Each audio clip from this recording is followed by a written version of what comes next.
Do it. I guess I should turn this. All right, baby. It is time.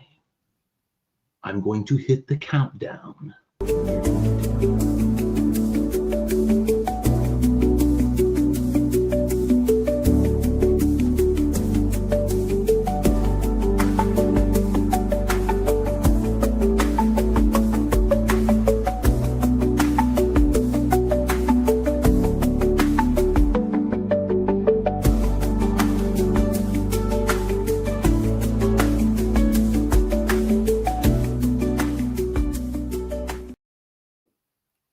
Do do do do do do do do do do do.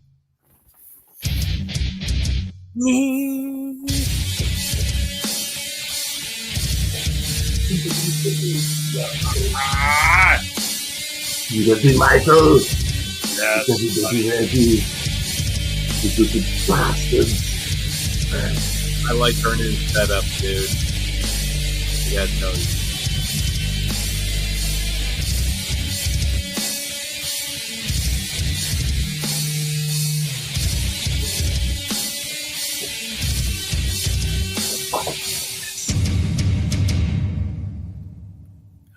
Did I freeze? Can you hear me? Oh, I can hear you, Mike. Can you hear me? Boy, I froze. Yeah, I can hear you. You look great. Well, thank you. You look really good too, man. In fact, you look great. You both look. We kind of look similar, but You know what? The sword is quite the accessory. Yes. Oh my God. With the glasses. Holy cow. Yeah. We got to start the show off before we go through the chat. Let's start this show off and tell them our adventures with StreamYard. Because that is a funny story. And maybe we can help other people like Immortal Collections helped us. True. If you've noticed, some of our options have been taken away from us from StreamYard. We'll just put it this. When we started StreamYard, and I don't know if I explained this last episode, but StreamYard, fairly expensive, but affordable. I think it was somewhere around what, Mike, the two. Yeah, it was like $250 for a year. $240, something like that. Not bad. And that's what we paid for a couple of years. And then all of a sudden they have doubled that, where now it's like $480 or $440 or something. It's something insane. I think it is like $480 or something. So we decided that they sent us something. So we were going to pay the $480, and then we decided they sent us something saying half off. You can go back to $240. And so I did. Somehow I thought I was renewing my subscription, and what I had done is I had created a new subscription somehow, is what they said. So I thought I was putting this money towards what me and Mike already had, but no. So I just said, well, take the money, put it towards me and Mike's subscription, call it a day. No, that's for new members only. And I'm like, well, why would you send me that email saying 50% off? Nowhere did I see it say anything about new members only.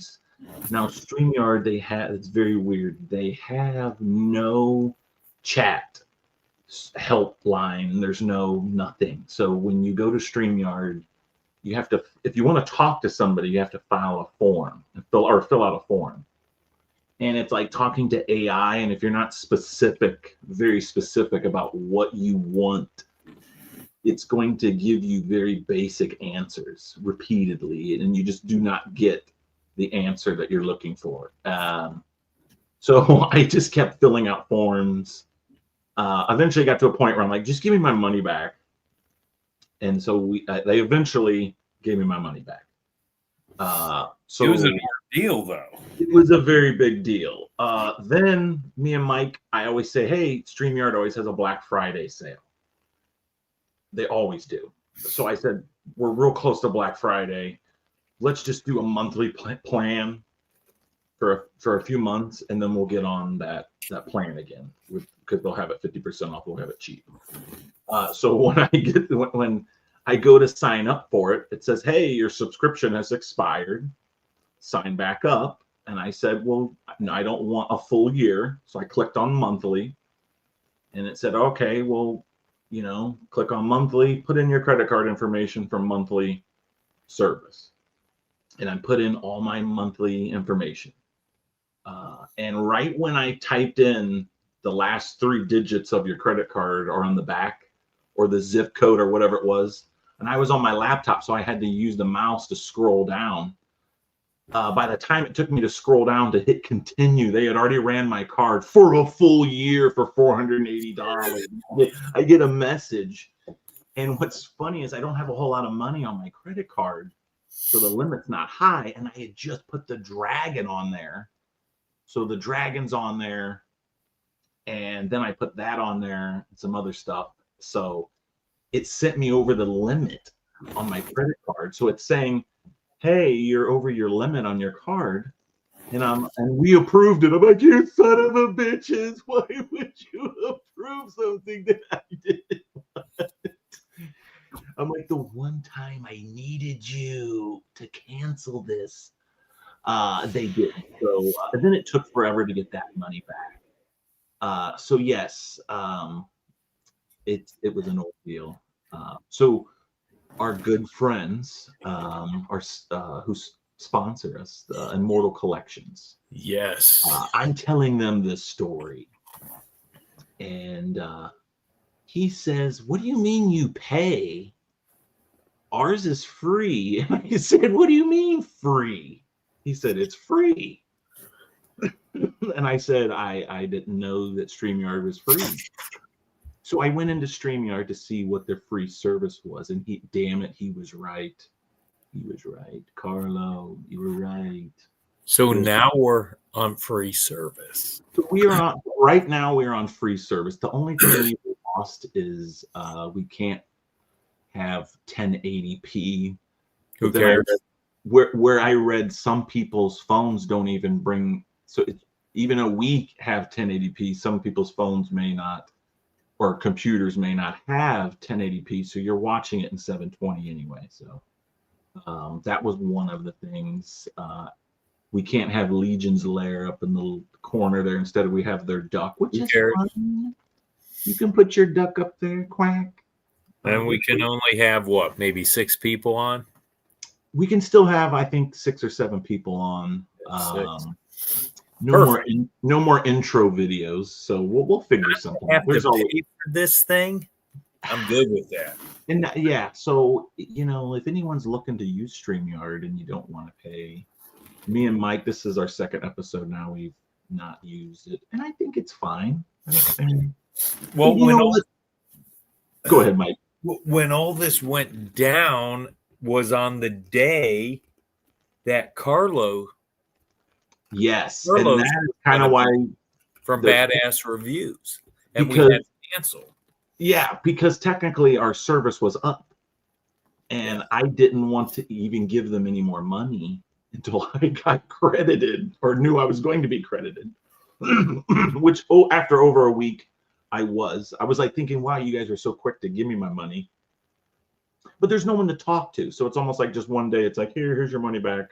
It's just there, and they don't even get an email confirmation. It's very StreamYard. I guarantee it's one person working out of their house at StreamYard. But so if anything, though, if you've been watching since day one, me and Mike have come from super duper technical difficulties. Our show was built on scratch. This show was built on technical difficulty. So we've come from nothing to be here on StreamYard on YouTube is cool.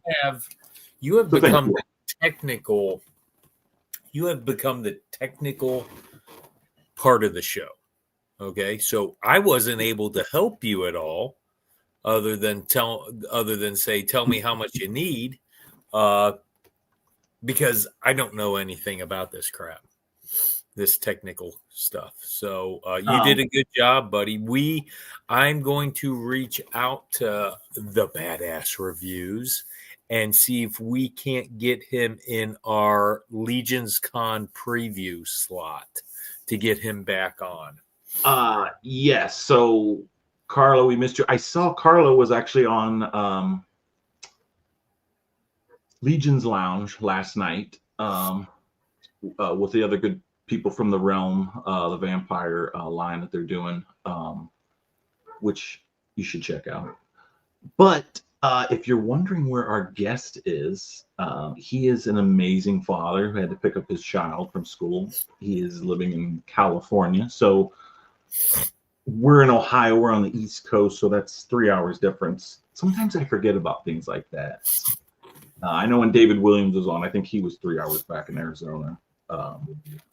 And then hearing him say that was like, oh, wow, I feel horrible that you're like just got off work and now you have to answer our questions. Ooh, the hot seat. But so yes, he is on his way shortly. We are just stalling for time, BSing and bullshitting. Well, we got plenty to talk about. We have plenty to talk about.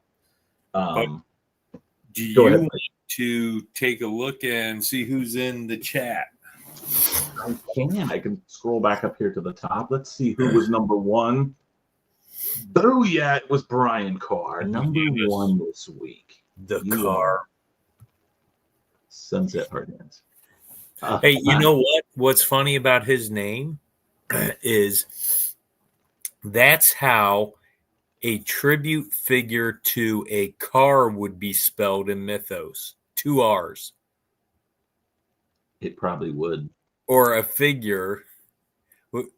Am I right? Carr? He would be he would definitely be a giver.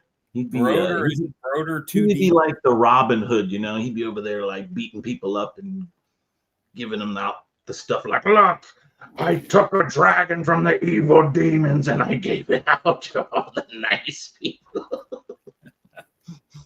Brian, nice. Right, second in line is Recon Rage. He says it's spooky Zorro time. I think you're right. JD Gibson, going to be a good night. Hello, everyone. And then I love this guy's name. James. Smudio. Now, have we met James yet? James, have we met James yet at Legion's Con? Have you been to Legion's Con yet, James? I don't think we have. I don't think I've so. been seeing his name pop up quite a bit, though. Yeah. Lovely Lauren. Welcome to the live, everyone. Hashtag Legion's Alive. Dude, I like her picture there. That looks like a driver's license picture, doesn't it? It looks well, if it's a driver's license picture, it's like doesn't it? Oh, that's what I said it looks like. It looks like a driver's license. It's like a glamour shot. V-Dog. Hello, Mike and Brett. Oh, and the Schmur. Let's go. Woo! Mike, weren't you on Schmerber's show? Yeah, did that come out today? Oh, I don't know if that came out. I did a 2-episode talking about Legacies of Mythos. Nice. Yes. So yeah, I don't know if he's released that yet. Gotcha. Greg. I thought he was going to wait a little bit, but release it before the pre-order goes down. Mark. Hello, everyone. Let's see. We got Eduardo. There's our dude, man. He is. And then, of course, we have, that's a great shirt. Of course it is. A really cool dude gave it to me in line at Legion's Con. He did. He gave me one, too. He did. So, yes. Let's see. I was just talking to V-Dog yesterday. Was it yesterday? Yeah, yesterday on chat, and I was talking to him. He doesn't think he'll be able to come to Legion's Con this year. He will be sorely missed because I enjoyed my time with him last year. Let me know if you got. Oh, Got my package, guys. Thank you so much. That's what I was just going to ask. Did you get your package? Sorry it took so long. I boxed it up and I had it sitting on the scale and I weighed it and measured it because I'm a professional shipper, and then I didn't ship it. It sat there, and it's such a little box, and it's in my third bedroom or whatever, so I don't go in there much. Yeah, you are like the Legion's Lair shipping and technical guy. I have a shipping area, and that's what it is. There's literally a shipping area in there because I sell on Macari and other stuff. Or is that cats? One, 2, 3, 4. So is there 6 cats, Lauren? You guys got more than 6 cats. I know that has to be more than 6 Well, cats. one of them's outdoor. That counts. Yeah, one of them's outdoor, and then one of them goes in and out. Can I tell you the story about the outdoor cat? Oh, I was sitting out there on the stoops, and he comes walking up to me, and I'm like, "Oh, dude, this dude's awesome!" So I went to pet him, and he wasn't that friendly, man. He was like, "F you." What's funny is I had Eric Miller make a tribute of Mike is talking about Billy. I'm like, okay, dude, I'll leave you alone. Let me get the Billy.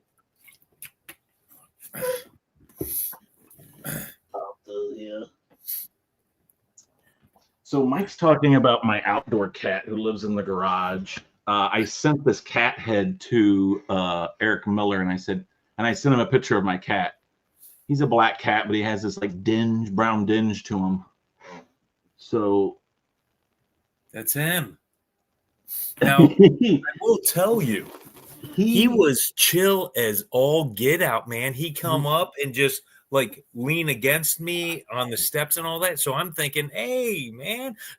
But don't go to pet him. He's a 20-pound cat that has a big football head with beady eyes. And like I said, he comes over like he's all friendly and all. But like I said, he'll take a few pets. But when he's done, he's done. And you could get swatted at. So that's why I tell Billy's still a little skittish. But he comes in and out sometimes, hangs out with our critters. But we love the Billy. So what's the total, Brad? Cats, because we know one dog and how many? One dog, and then we have basically, I guess, 6 cats. So if you count the outdoor one. 6 cats. Okay, so 6, 1 dog. Oh my gosh, you guys are awesome for doing that. I only can handle one. It is a lot. It is a lot. Who do I miss someone here? Hold on. No. Oh, go Birds. They're doing good. What about the Phillies? How'd they do today? Indians lost by 1. It was a great game, though. I mean, hey, we won the Central. Somehow we flip-flopped our Michigan friends. I mean, they can win the next 2 easy enough, but they can lose tomorrow easy enough. It all depends if the pitching did their job today, kept us to 2 runs or a 2-run deficit. We should be able to overcome that.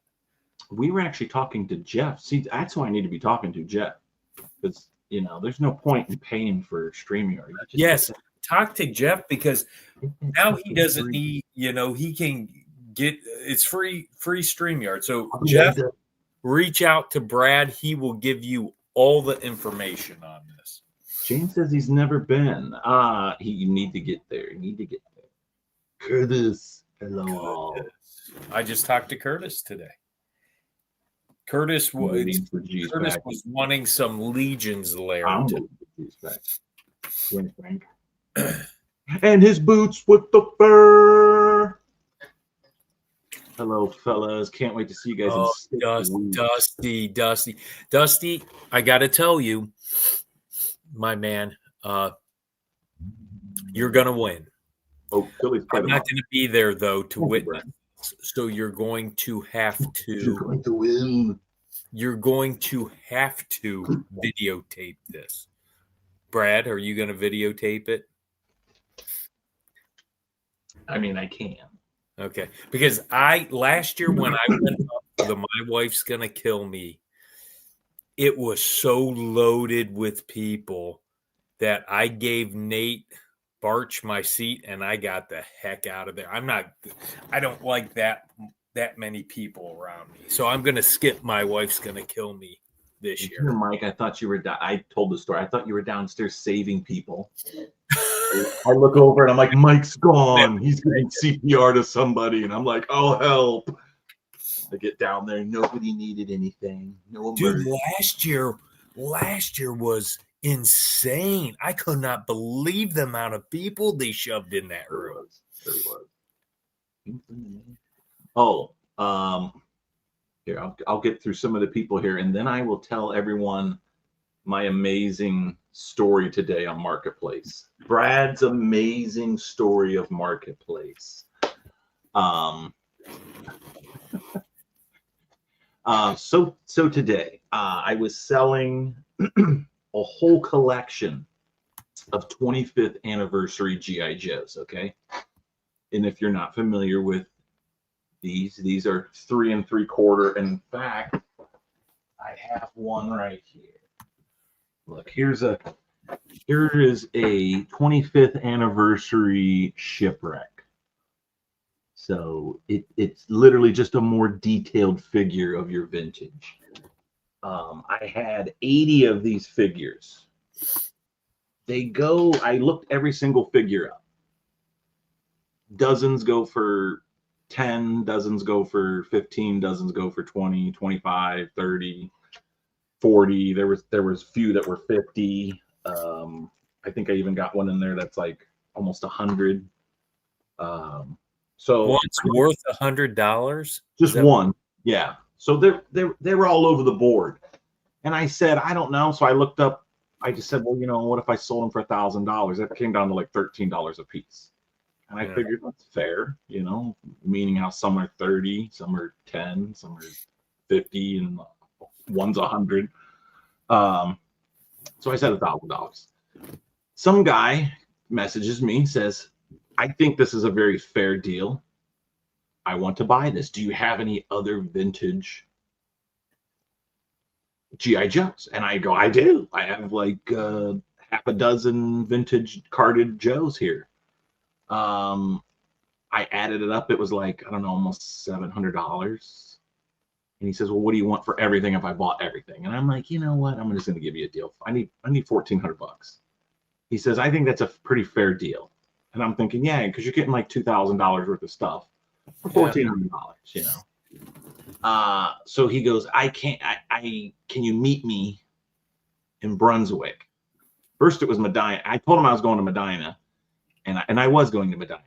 So Brunswick's not that very far from Medina. So in Ohio here. But Brunswick's about 45 minutes away from me. So I drive all the way out to Brunswick. I get there and he looks perplexed, this guy. He's looking at the figures like, I thought these were bigger. And I'm like, well, I don't understand. What do you mean you thought they were bigger? He goes, well, I thought they were like the bigger ones. Like this one, and he points to another 3 3/4 Joe, and I go, well, these are all the same. And he goes, I got ones at home that are bigger. And I'm like, I go, you're talking about the classified Joes? He goes, I don't know. He goes, I got a couple Joes at home that I paid like $150 a piece for, and they're like 6-inch. And I go, well, GI Joe didn't make 6-inch Joes in the 80s. I go, those aren't vintage. I go, classified came out in like 2020.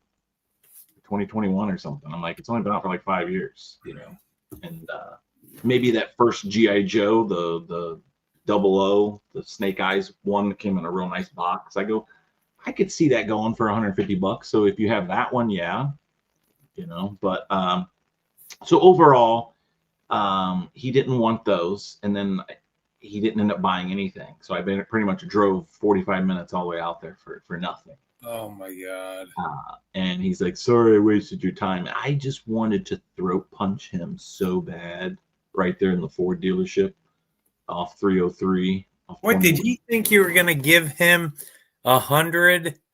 Well, he was like, he goes, 6-inch shipwreck? Well, that's what I said. He goes, I was kind of shocked when you said you got them all inside 2 boxes. And I'm like, Well, I go, if they're classifieds, I would have had like 2 or 3 freaking totes.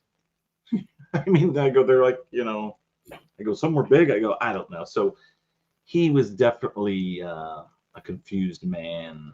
But I hate Marketplace. Didn't you have a picture on Marketplace of all these? Oh my guys?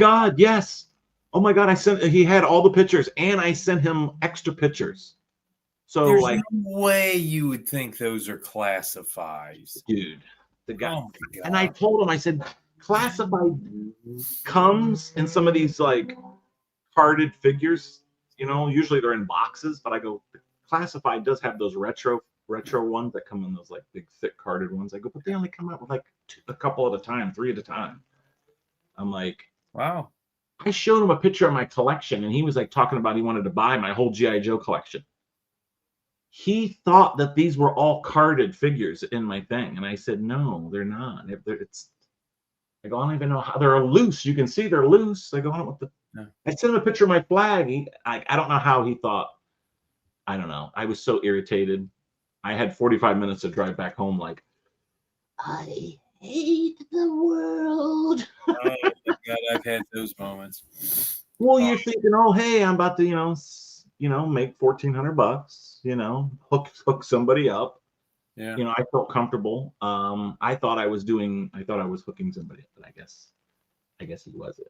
And he literally said, I thought I was buying $1,400 worth of stuff that's worth $2,000. And I said, you are. I don't understand. He just thought the smaller figures weren't worth more, and I'm like, these are. How old was this guy? He was only a few years younger than me, so I don't. He get had that. money. He had money. He had a real nice car and everything. So, Okay. yeah, I was upset. It was horrible. We got some news, buddy. You slapped him. I did. I wanted to throat punch him so bad. Well, you should have had the sword. I could feel myself getting angry, and I just started putting the stuff back in the box, and he could tell, and he was like apologizing, and I was just like, dude, I have to leave now before I get upset, because brother was about to come out. I was ready to throw up my goddamn glasses and beat it to the fucking ass. He was going to get Beyond God ass whooped all over the place. Straight icy, streamy, icy, frosty freaking ass whooping. He would have been smacked upside the head with a freaking fire little bitch to the Frost fire. I feel like a Christmas Story. I want to be like, darken, snacking, blacking, smoking, darken, blacking, snacking. Horrible. Well, we got You say the unity.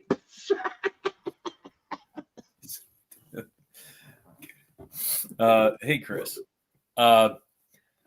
So we have Oxford Book 1 is currently shipping, and I believe the legacies have all shipped out. I think you are right. So otherwise, Pink Lemonade, yes. I literally Pink crossed my Lemonade? mind. Who's Pink Lemonade? We know this. Tell us who you are, Pink Lemonade, Daniel. I was that close, and I was about to ask for it, and I could feel my blood starting to boil, and I'm like, don't even ask for it because he's gonna say no, and you will strangle. And so I didn't. I left, and it was one of those moments where I was like angry. I had a lot of emotions. I was like leaving there. I was like angry. I was upset. Oh, that's right. G.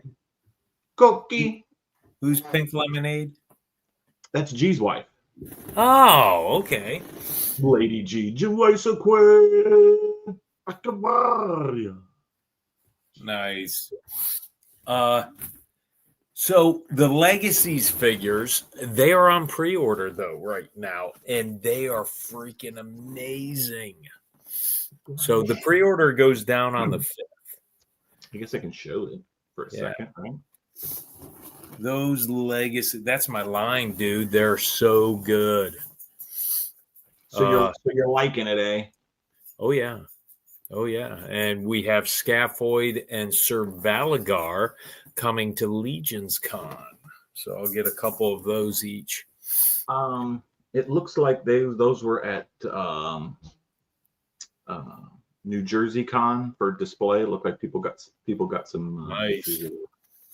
I guess the Scaphoid, if a little preview, if you watch or if you're going to watch myself and the Schmerb with the legacy shows, I said that they will do a Scaphoid, but I said in no way would they do a Sir Valagard. I was wrong. I am so happy for Jonathan. Yes, Boycott. I'm so happy for Jonathan because that was his number one figure. And just recently, it was somebody else's number one figure. I'm having a brain fart. Oh boy, I think Eric Miller loves him. I think there was a few, but just recently we had somebody I think had them as their number one. And I was like, oh wow, you and Jonathan. I know Jonathan Hughes loves him, but I don't think we've had him on the show. Yeah. But there's definitely somebody else. And man, they totally, I mean, he looked cool before, but all that little engraving and whatnot on his head, on the skeleton part, it totally looks awesome. So does this mean that Legacies now is going to be 2-figure drop with adversaries against each other? Urzak, Otho, Sir Valagard, Scaphoid. I mean, you're starting to see a pattern, I guess. I would prefer it that way. I'd rather have good and evil. It's kind of like, the Armory experience. I feel like they have half good, half evil kind of thing. I mean, that's kind of what the lore, kind of what it's about anyway, I guess. Faction-wise, it seems to be split down the middle with good and evil. So it looks like if they do that, they're going to tie both figures together in the bios. So you could have Malleus and maybe Sir Galeron tied together somehow. Sir Galeron's coming. Sir Galeron is coming because, to be honest, nobody thought we'd ever get Otho, and here we have Otho. Sir Galeron is one of those that was this close from being voted in an All-Stars. Oh, yeah. So I think you'll see Sir Galeron, and I think that'll be cool because to see a remake of Sir Galeron would, be even better than just the exact. So if he would have won All-Stars, we just would have got the exact version of him. Where this way, we'll get a totally revamped version of Sir Galeron one day. So I'm looking forward to that for sure. So I can't find it, dude. What are you looking for? There's this Skeletor meme that's so freaking cool, but I can't find it now, dude. Oh well. Yes. He said something about. God, I don't want to screw it up, so I'm not going to say anything. Yeah, don't screw it up. I'm not. My name's up. So this leaves us after the 5th. Once Legacies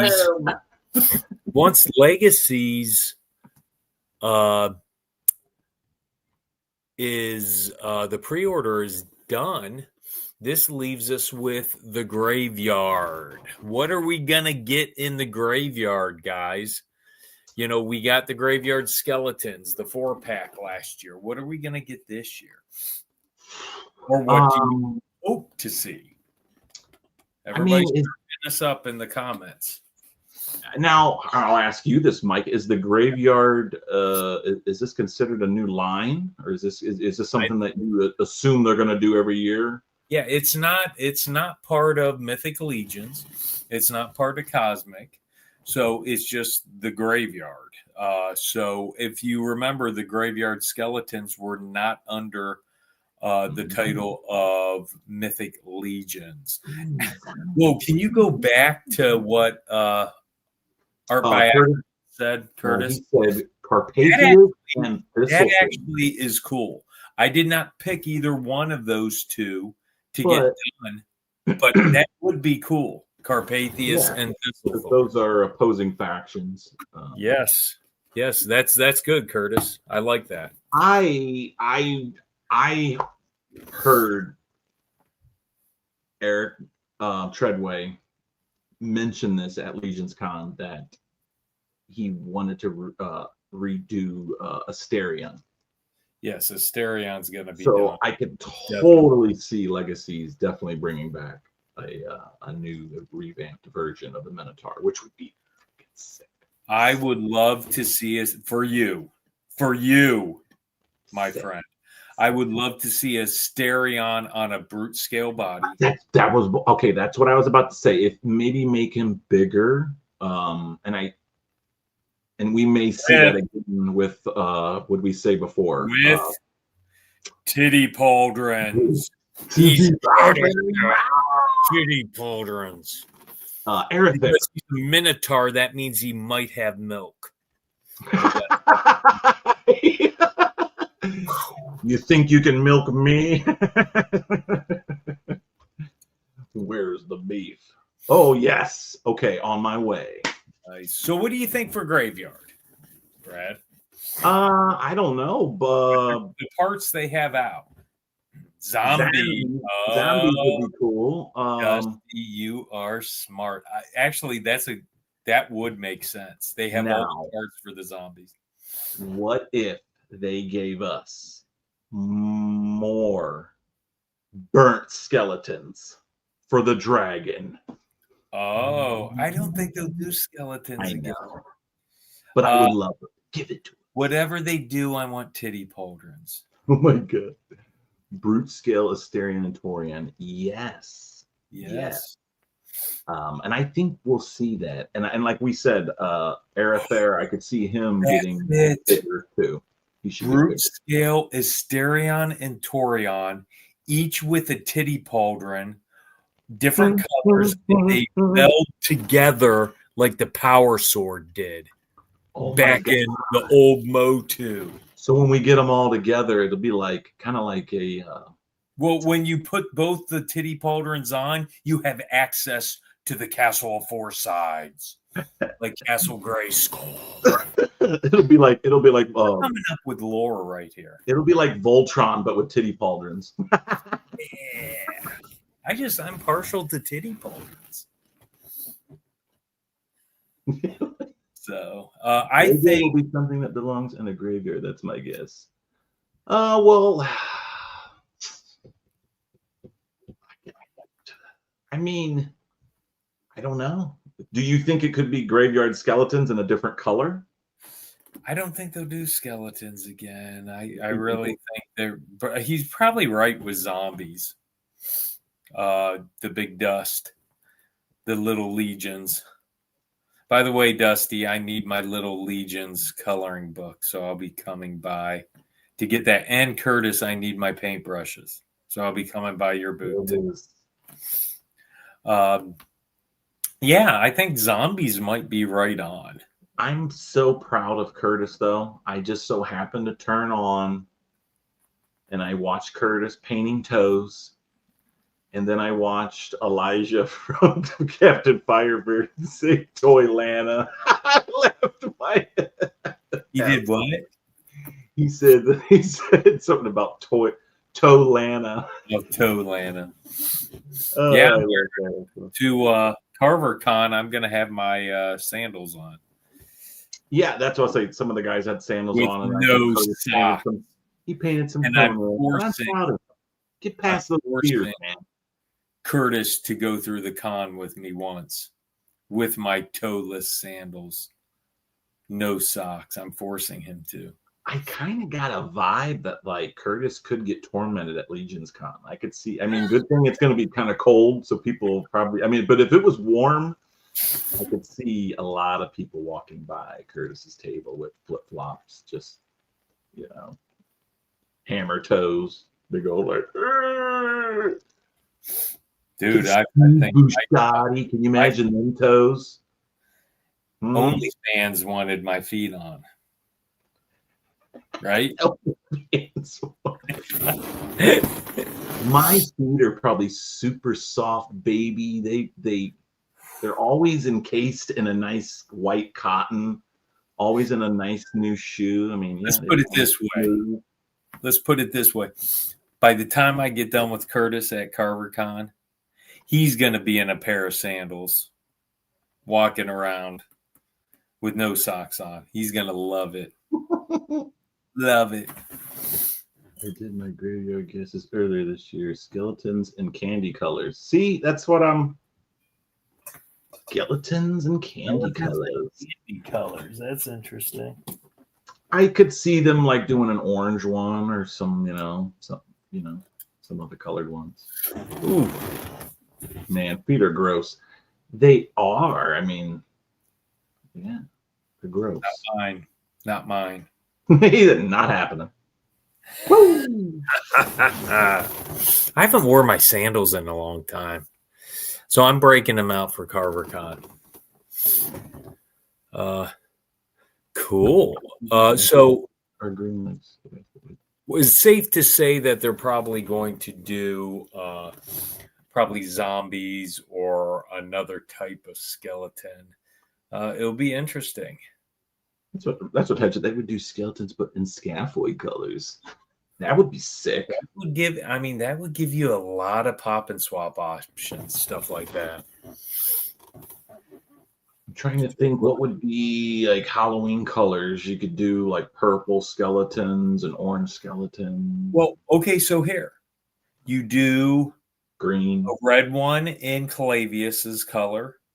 You do a green one in Scaphoid's color. You do a blue one in Keltis's color. Okay, you get my drift? That way you can throw rib cages on these figures. Yeah, true that. How freaking cool would that be? Yeah, because then, see, if you had some of those purple colored skeletons, then you could mix them up with your armory knights from last year. Oh, so if you had purple skeleton arms to go with your purple skeleton armoring figures. Same thing with that turquoise, that weird turquoise like-ish color they had, or that green. I'm thinking that blood armor red was cool. Yeah, that'd be cool. A white skeleton with titty pauldrons called Milkicus. Milkicus. Milkicus. They could do it. They could do it, dude.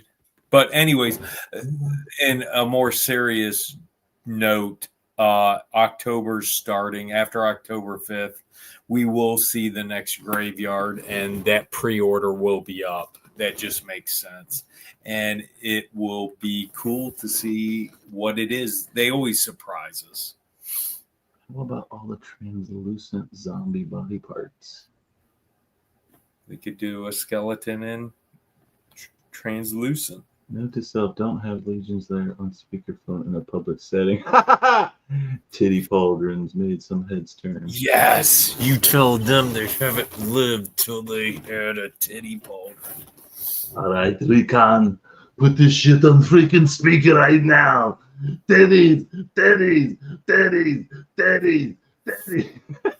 You did it, dude. You did it this time, dude.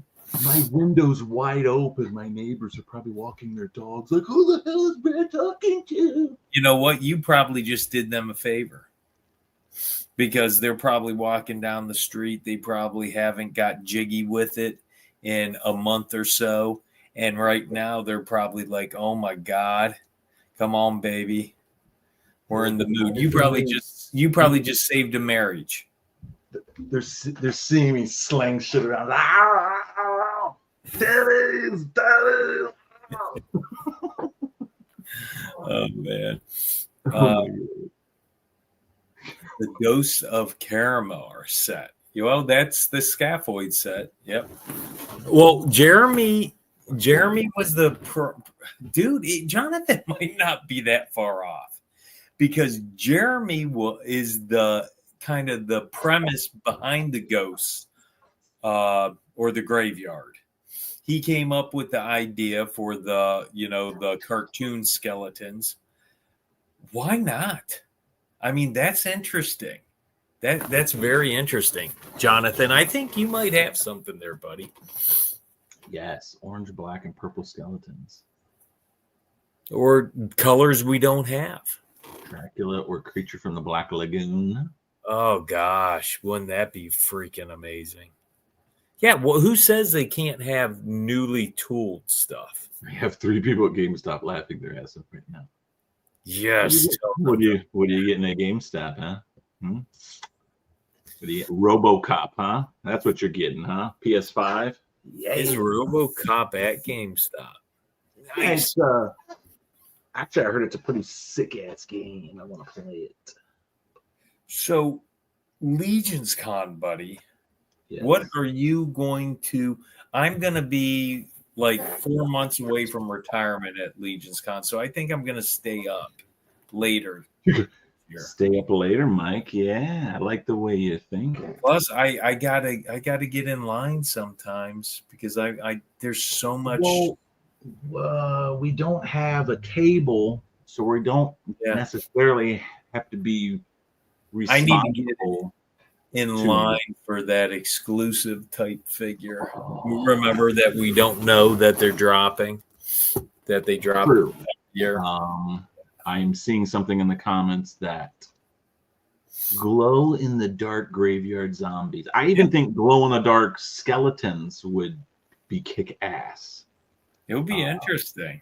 Yeah. So that I never even thought about glow in the dark. But yeah, I could totally dig some glow in the dark shit. Yeah. And I'll put them right behind Hagnon. Would be pretty amazing. You know?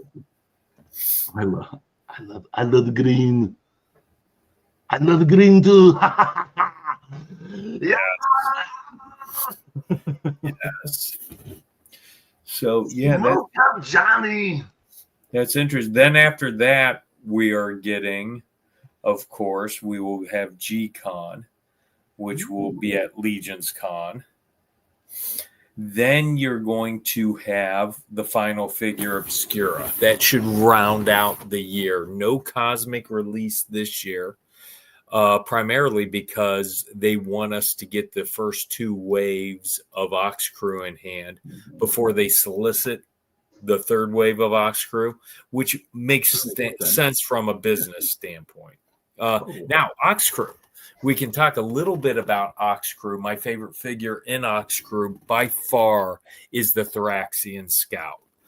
Amazing figure. My worst figure in Ox Crew has got to be the Skateback. Not a big fan at all of the Skateback. Or I am not a big fan, okay, get ready, guys, of the Probe Droid Lady. Not a big fan of hers at all. Don't know her name. I'm not going to learn it because I don't care about her. What about you, buddy? Have you got any Ox Crew? I did not. Glow in the dark light bed sheet. I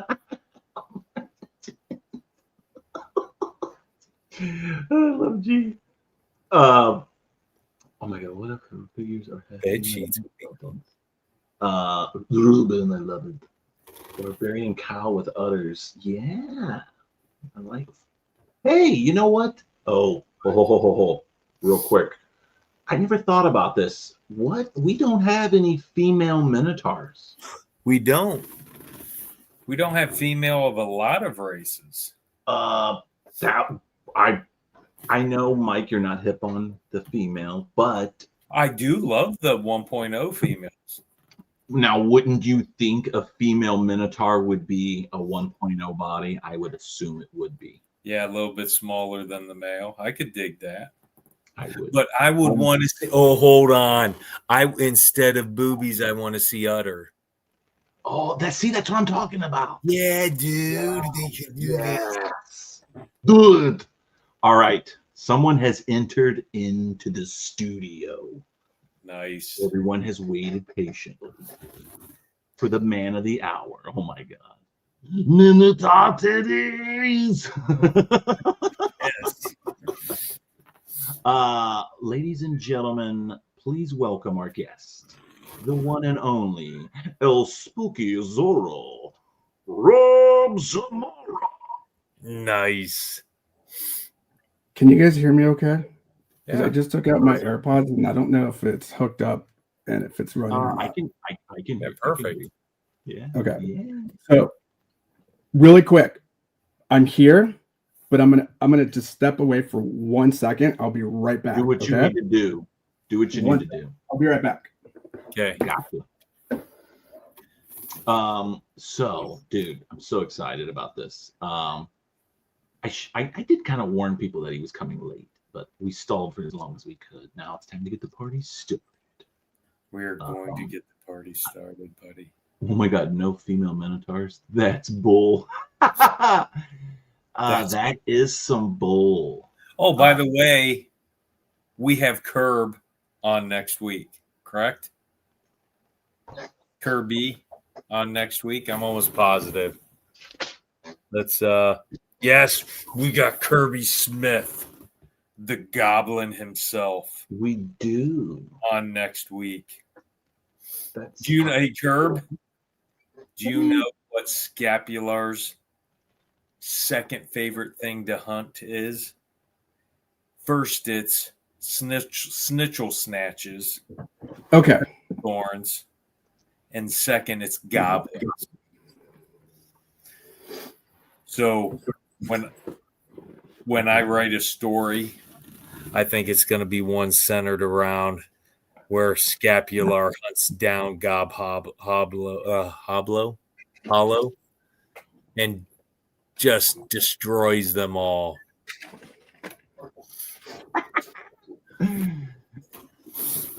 We're after Amir Kaspar leaves the pub drunk from kicking it with Atlas, he's like, I'm going to go down and kick all the goblins. Let's go down to Gob Hollow, baby.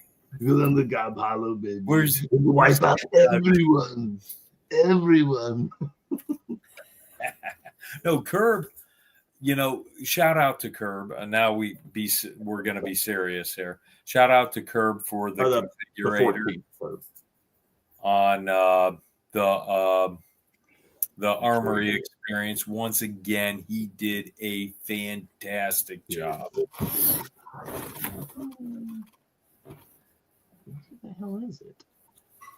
Oh, there we Now we got go. The curve El already Spooky Zorro in the house. Let's get this started, shall we? Do it. Now, my friend, we got to know where did that name come from? El Spooky Zorro. It's a mix. It's a mix of a couple things of stuff that I really love, and maybe the last one you guys can figure out.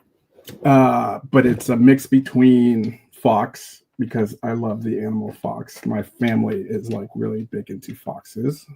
Zorro, which fox in Spanish means Zorro, but I love Zorro, like Zorro. He was like the first superhero that I was introduced before I even knew about superheroes. Before like Batman and Superman, we growing up would go to my grandma's house a lot, and she used to have a black and white TV with the two knobs. And one of the shows that would come in a lot was Zorro. It was in Spanish, so we used to watch that quite a lot. And I think I was Zorro for 3 Halloweens back to back. And for the longest time, I thought Zamora was like an offshoot of Zorro. I used to tell people that. It was kind of funny. But the last one is the X-Files. And can you guys guess the X-File and the connection with El Spooky Zorro? I've never seen one of those shows. X Oh, You Files. never watched the X Files? I've I never used seen to one. watch it. It's been so long though. I know it's the two actors. What are they called? Scully and Mulder. Mulder, Yeah. yeah. Yeah. David Duchovny. But I've never seen an episode. I know it was a big hit. Well, now that you're retiring, you have something to watch. They have quite a lot of seasons. It was a really good show, man. Sucker. Dude, the music in the beginning of that is, you know, It was very entertaining. I mean, like, I haven't watched in a long time, so I don't know if it really holds up nowadays. But that was like a very big show for me. It was like a go-to next to Beverly Hills 90210. Like, I would get really stoned and watch the X-Files. I would Or- have to get really stoned to watch Beverly Hills 90210. Well, I'll get into why that was a big thing with me too. And like, I know that show in and out. And like, if it ever came to where somebody was who wants to be a millionaire, and the top question, like to win the $1 million question, was a Beverly Hills 90210 question, I'd be the person you'd call. But friend. I'm calling Rob. yeah, Dave Duchovny's character in the X-Files, his name was Fox Mulder. But Oh yeah. he was like really into the X-Files, which had to do with like paranormal UFO type things. So all his colleagues would call him Spooky Mulder. So his name was Spooky Fox I Mulder. forgot about that. Yeah. No kidding. So Oh my gosh. yeah, that's how I kind of Even set up, that's so funny that you said that. yeah. So it's like Spooky Mulder, Fox Zorro. It just kind of But put there's it a all lot. together. There's a lot of Yeah. It's And more I than- was gonna go like all Spanish, like El Spooky, like spooky in Spanish, but Spanish, like spooky in Spanish, is pretty long, so it didn't like sound right. So I just went with El Spooky. I like it. I like it. No, it's very catchy. Very catchy. Yeah. And the shirt is sick. Yeah, one of my friend who's a graphic design artist, he came up with that, and I just gave him the idea, and that's what he came up with. And when I first saw it, I was expecting a little more like, or a little less cartoony, like children cartoony, but people seem to like it, and I just stuck with it. So I think it's a beautiful logo. It's Yeah. awesome. No, it's not. It's yeah, people seem to like it. Love it. There's So- one that Jordan did that I really like. I don't know if it's showing up on my YouTube. Like The one I posted on the AI one of your little action figure Oh yeah, that I posted, I took from your Facebook. I just thought that was really cool. That little Fox action figure. I thought it was awesome. yeah. I did that on Chat GPT, I think, and I showed that to one of my friends who's a sculptor, and we were talking about actually getting that 3D printed and Yeah, making no, that happen. it's cool. And yeah, Okay. it would have been cool. So But- my son talks about this Chat GPT. What is it exactly? It's Like an AI, I don't know, Google AI Siri or something. It's like it's funny. A lot of people use it. My friend uses it for everything. Like he will just ask it. So it's a literally, search engine? I wouldn't say it's a search. God, I don't know how to describe it. Like I too have a friend at work who before, like, you would be like, just Google it. Like he now says, just ask AI or ask Chat GPT. Like he does everything on Yeah. Chat GPT. Like if he has to write an email and like he wants to make sure his grammar is correct, he'll drop it in Chat GPT and I'll tell him like, hey, why don't you write it this way instead? It sounds like more professional and less like demeaning or something. I'm just like, oh. But yeah, it's AI basically. Is the Chat GPT the thing that said Broder would defeat Yes. Scapular? Yes, yes, yes. That shows you how it It knows. It I knows. forgot about that. Yeah. I asked Chat GPT, Broder versus Scapular, who would win or something, and like I don't know how they got all the info off. Obviously, the Four Horsemen website. Oh, you know damn well it did. It was like Yeah, it's just like they did its thing, and it came up with that whole story, and it's pretty crazy, right? it's hard So- to think that some computer generated like thing read our bios or read our pictures or watched our things and came up with some elaborate story of how the Because story, I pros read and cons, it, like it was year, like, like wow, Rob, weakness and you did strength. such a like, great yes, job on this. I was like, this is really good. yeah, it did really well. And it's funny because like unless you pay for it, you can only ask it to do like or ask it a few questions before it says like you've reached your limit for the day. But after that, I was doing a bunch of verses like Sir Gerard versus like Sir Elijah or something just to see what it would come up with, and it's pretty interesting. You know what? Maybe I should do that and bring back the Friday night faction fights again. Yeah. So what I'll do is I'll ask ChatGPT what it says, and then just ask the group. And put the results up there. Like, this is what ChatGPT says. What do you think? Yeah, and it's just not just asking. Like you can drop pictures in there, like you can give it like I don't know, like ideas, like descriptions of like I want this fox to look like a knight that's kind of similar to Mythic Legions, and it's holding a sword and a shield, and it's an action figure or something. That's all you have to put. And then, what's that? That's all you have to put down? Yeah, just certain words, certain things, and then it would just be like, all right, give me a second, and it just comes up with like like 4 pictures. Which one do you think is the best? And then like you can pick one of those pictures, and then you can like go off of that. Like this looks cool, but can you make it a little more darker or something? It felt like Mike's character was dead, but assumed since Mike's character's dead, then my character was alive, that like I would win. Right. That's what I kind of like got from it. Like it was like, well, Mike's character's already dead.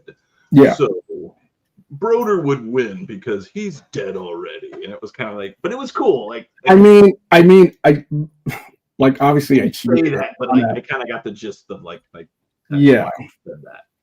Yeah. Because what does it have to go by? But like it just goes by like whatever is on that website, right? Exactly, or whatever you tell it. So yeah. So we need to come up with a picture of Fastia versus Delphina mud wrestling, Mythos mud wrestling. Yeah, you could probably do that as long as it's not actual people. Because like if you drop a picture of like a real person, it won't do anything. Okay, because I was just about to say, what if we put in Steve Buscemi and Dusty and asked him who's going to win in the arm wrestling competition? Would it know who's going to win? Right, like if it's a picture of Steve, but it's like like almost like a 3D render of him, it would probably work. But if it's an actual picture of him, like it won't do anything. Okay, I gotta ask this. Furious Figure says, how does Rob feel about the Zorro the Gay Blade? Man, I'm all good with the rainbow, dude. So yeah, the Gay Blade's all good. Was that a Zorro movie then? I think it might have been a 1930s movie, but I mean, like really? Gay back then, gay means happy. Yeah, so. It means something else. Yeah. He was just a happy Zorro blade slinging. Yeah. The rainbow doesn't bother me. I'm team rainbow. Like, yeah, I'm all good with those people. Nice. Love it. What got you into Rob? What got you into action figure collecting as an adult, and how long have you been? So it all kind of goes back to the pandemic. So I'm just gonna be like super honest. I'm an addict, and I'm an addict and an alcoholic. And the peak of the pandemic, when you had nothing to do, drinking was like kind of the thing to do to keep you busy. And that really, I kind of hit rock bottom right around then. And we just had my daughter. And I thought it was a good time to pretty much go I thought it was time to go sober because like we weren't working, we were at home. So quitting cold turkey and going through the withdrawals seemed a little easier to do if I wasn't working, and I got help through like Kaiser, and I got a therapist, and this therapist suggested I find a hobby, because a lot of people relapse within the first year if they're not doing anything. And being in the pandemic where you can't do anything, it's most likely going to happen. So I needed to find something to do. And I had my record collection, and I also started skating again. But I mean, I can't go skating for like 12 hours. I'm old and it hurts, you know. And the same with the music. Like, I can listen it to for so long, and then I got to just start doing other things. And I have a friend who also collects records, but he collects action figures, and he would post his vinyl collection, but at the same time he would post a lot of his toys. It was like a mix. I have a vinyl account on Instagram, and I would just post like my record collection. But he one time posted a preview of the Alley Viper from Classifieds. Yeah. I'll pull it out really quick, which one it was. And I hadn't been collecting up until then. Like, I wasn't collecting toys at all. But I saw it, and I had Alley Viper when I was younger. And I was like, dude, that looks freaking badass. Like, what is this? And I knew nothing about Classifieds or G.I. Joes, or that they were even doing 6-inch. I knew nothing about it. And he told me about it, and it was this one. And I was like, dude, where can I get that? And he's all, they haven't released it yet. It's supposed to come out in like a few months or something. And I think this was in November, and it came out the following February. He sent it to me, and it just started from there. Like, I just started collecting Classifieds, and yeah. That is awesome, dude. It's a great line. Yeah, and that was a great way to keep my mind occupied. Like, he told me about kit bashing and painting, and you know, there's this whole community I didn't know about outside of the vinyl collecting community, and it really occupied my mind during the lockdown, which was pretty nice. And I went pretty hardcore with the Classified, but the Classified or the G.I. Joe community is not as nice as the Cabal. They're pretty, they're really, I don't want to talk shit, but they're kind of, not nice, not really, kind of mean people. I don't know enough about the Star Wars groups, but I've heard the Joe groups and the Star Wars groups can be pretty bad. Yeah, it's pretty crazy. Like, I don't know. And I get it. I mean, some of them, they get a little nuts. I've known like Joe groups, like, you can't say the word repro. Like, you even say repro, and they're like, what's repro? What am I missing? Repro, anything repro, as in like reproduction weapons. Okay.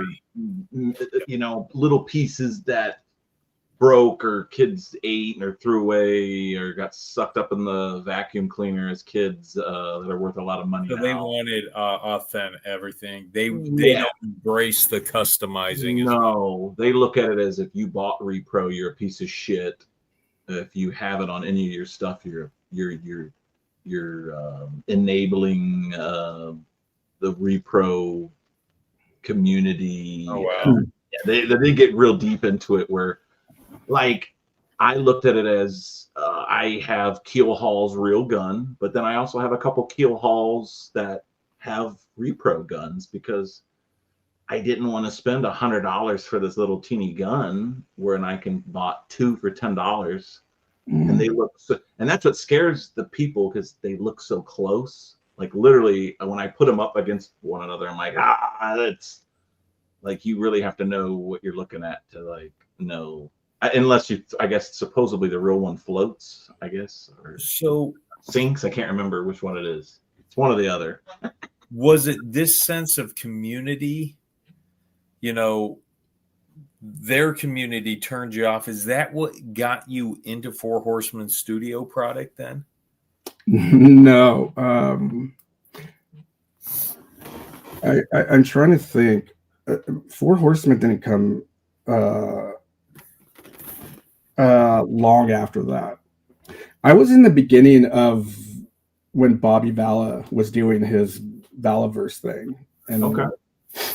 So I saw how, like, the community was kind of weird. I kind of turned off by the whole toy community thing. But like one night I was sitting on Instagram searching hashtags because a friend of mine who had a friend that was kit bashing and doing a lot of customs.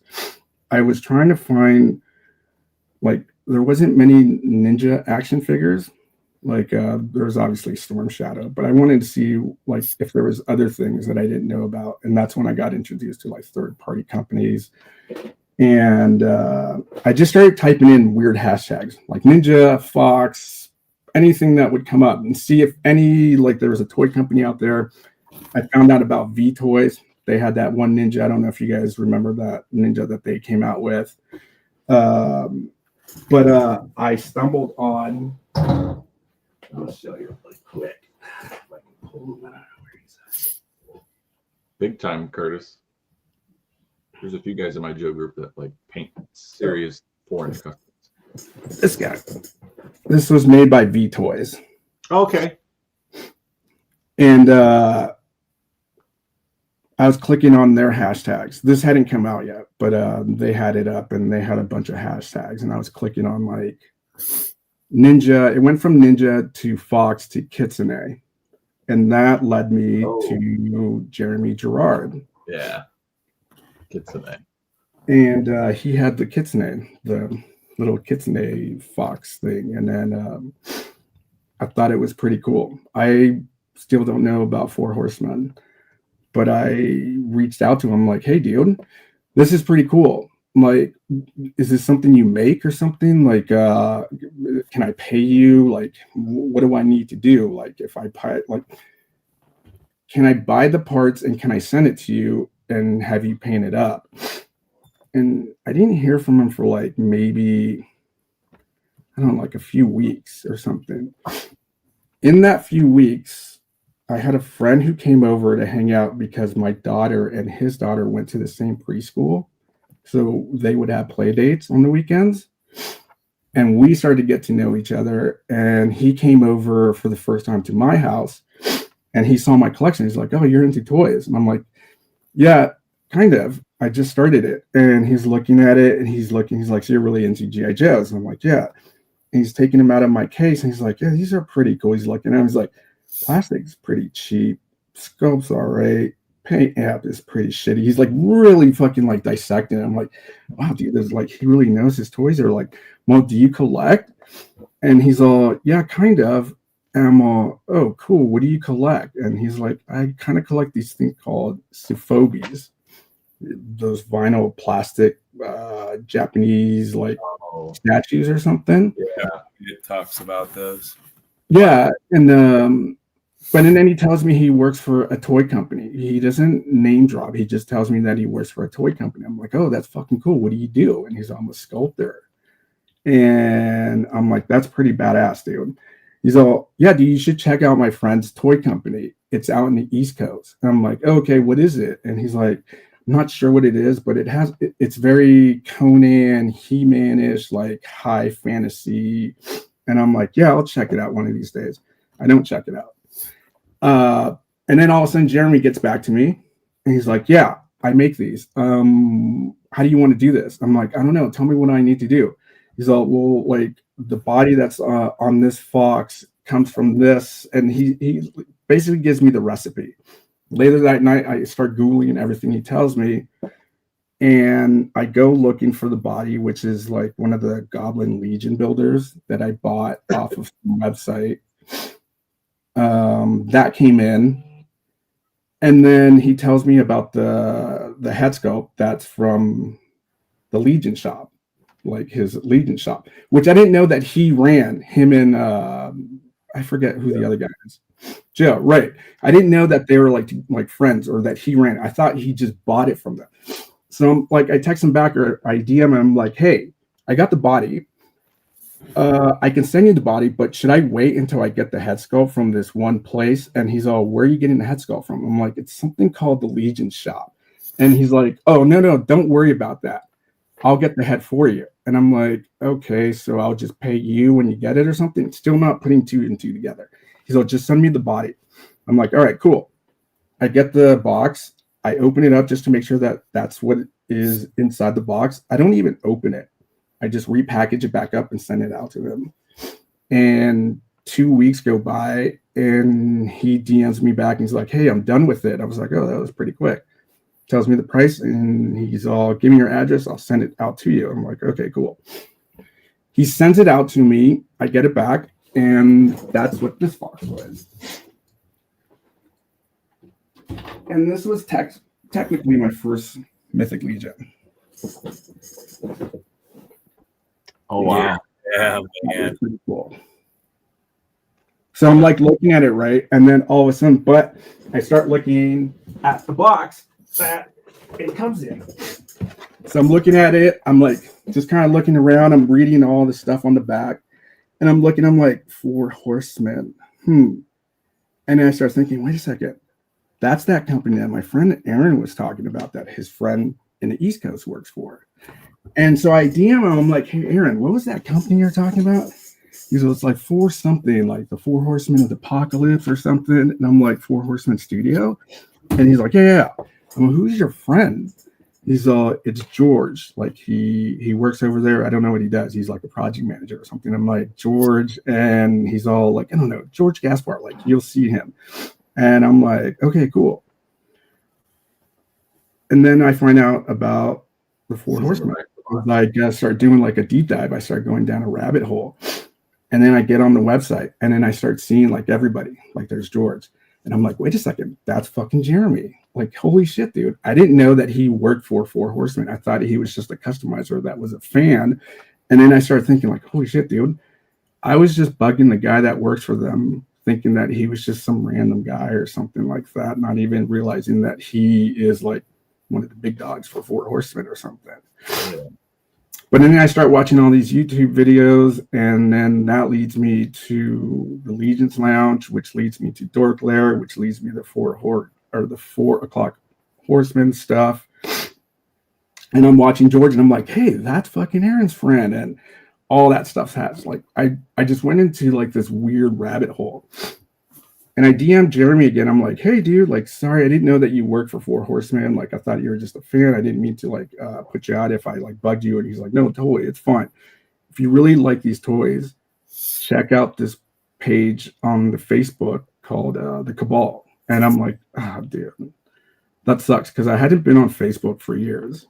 I'd, like, stopped checking it out just for, like, personal reasons. But I went back on there and I got on the Cabal and met a lot of people, and now I'm here. And yeah, that was back in 2022. Hell yeah. That's Curtis said it best. Rob's story is truly inspiring.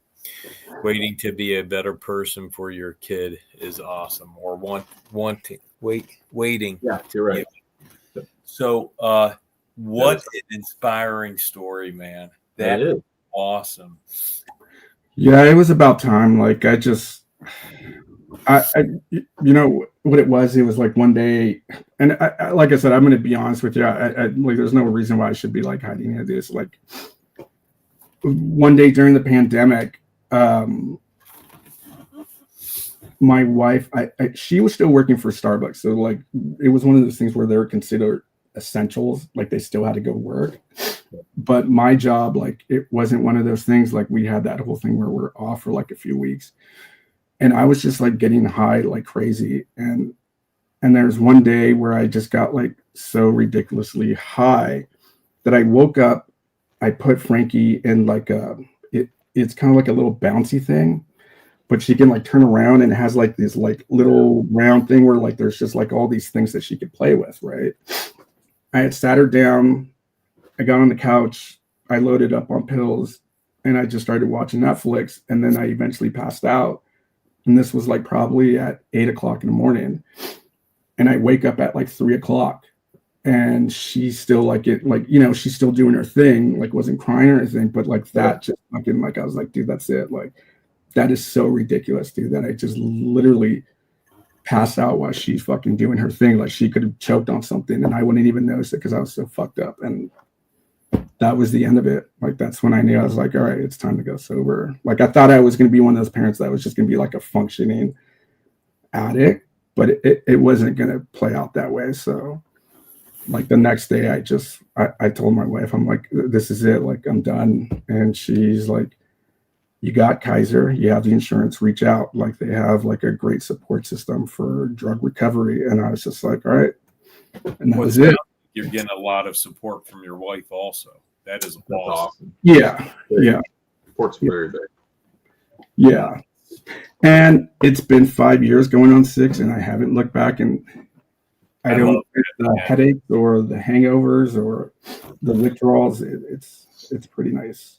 Now, Wow. that, I mean, obviously that is, like Curtis said, that's a very inspiring story. And it's cool that you could talk about that as well. I just think it was the weirdest timing, because around that time, my hookup had just left California and she left to, I think, Arizona. And that was also around the time where people were cutting pills with fentanyl.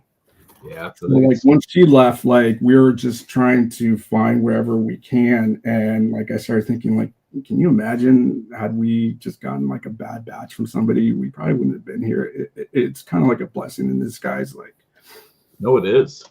Worked out in the weirdest way. Now, let me ask you this. Now, I know you were at Legions Con last year, and there are some partaking and some drinking and partying going on. And obviously, you're okay at being around those environments. Yeah, I think it's been long enough that, like, I mean, like in the beginning, it was a little hard to hang out with people who were drinking. Like, even my dad, like, he drinks, like, I think the only reason MGD is still in business is because of my dad. But there's like a period where I couldn't go to his house because like he used to have like weekend parties where people would just come over and drink, and like besides the pill, drinking was my main thing, and that was pretty hard. But leading up to Legions Con, like I have a group chat that I'm in, and I let people know, like, hey man, like this is going to be pretty crazy. I can feel my anxiety like just fucking building up, and like I don't know if I'm going to be able to deal with, like, because I know people like to drink afterwards, and everybody was so supportive. They're like, hey dude, I don't have to drink. If you need that partner to like be with you, and like, you know, like everybody said that, and like I felt the support from like every different corner. It's like, dude, I got you, man. Like I'm there for you if you need it. So it is so difficult to break free of an addiction. Yeah. Because a lot of people aren't able to do it. It is that your story is so inspiring, so awesome. I see in the chat that Lauren is 8 years this December. That's that awesome. must do. Yeah. Yeah, I know. I know a lot of people don't have like that outlet. Like a lot of people don't even have like insurance to help with that kind of stuff. Yeah. But I mean, if I can return that favor to somebody that's going through sobriety and it's going to be at like Legions Con, like needs that like that home base, like dude, I'm there for you. I can't. I'm like obviously not this year because I'm not going to be going, but there are other people that reach out to me all the time. Every time I post like my sobriety birthday, telling me I'm 4 years sober, and you know they don't talk about it, but I know they're there, and I'm sure they're there for everybody else. So yeah, it's not that hard, but no. Obviously, what's funny is Lauren quit drinking. I'm not a big drinker. I can drink, and people will probably see me throw down at Legions Con because I'm Scottish and Irish. We can drink, but that's not the point. I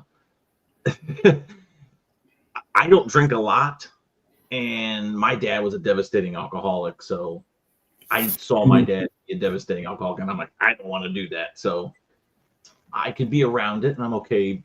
But, you know, I can only put up with so much super drunkenness before I'm like, I just don't like that.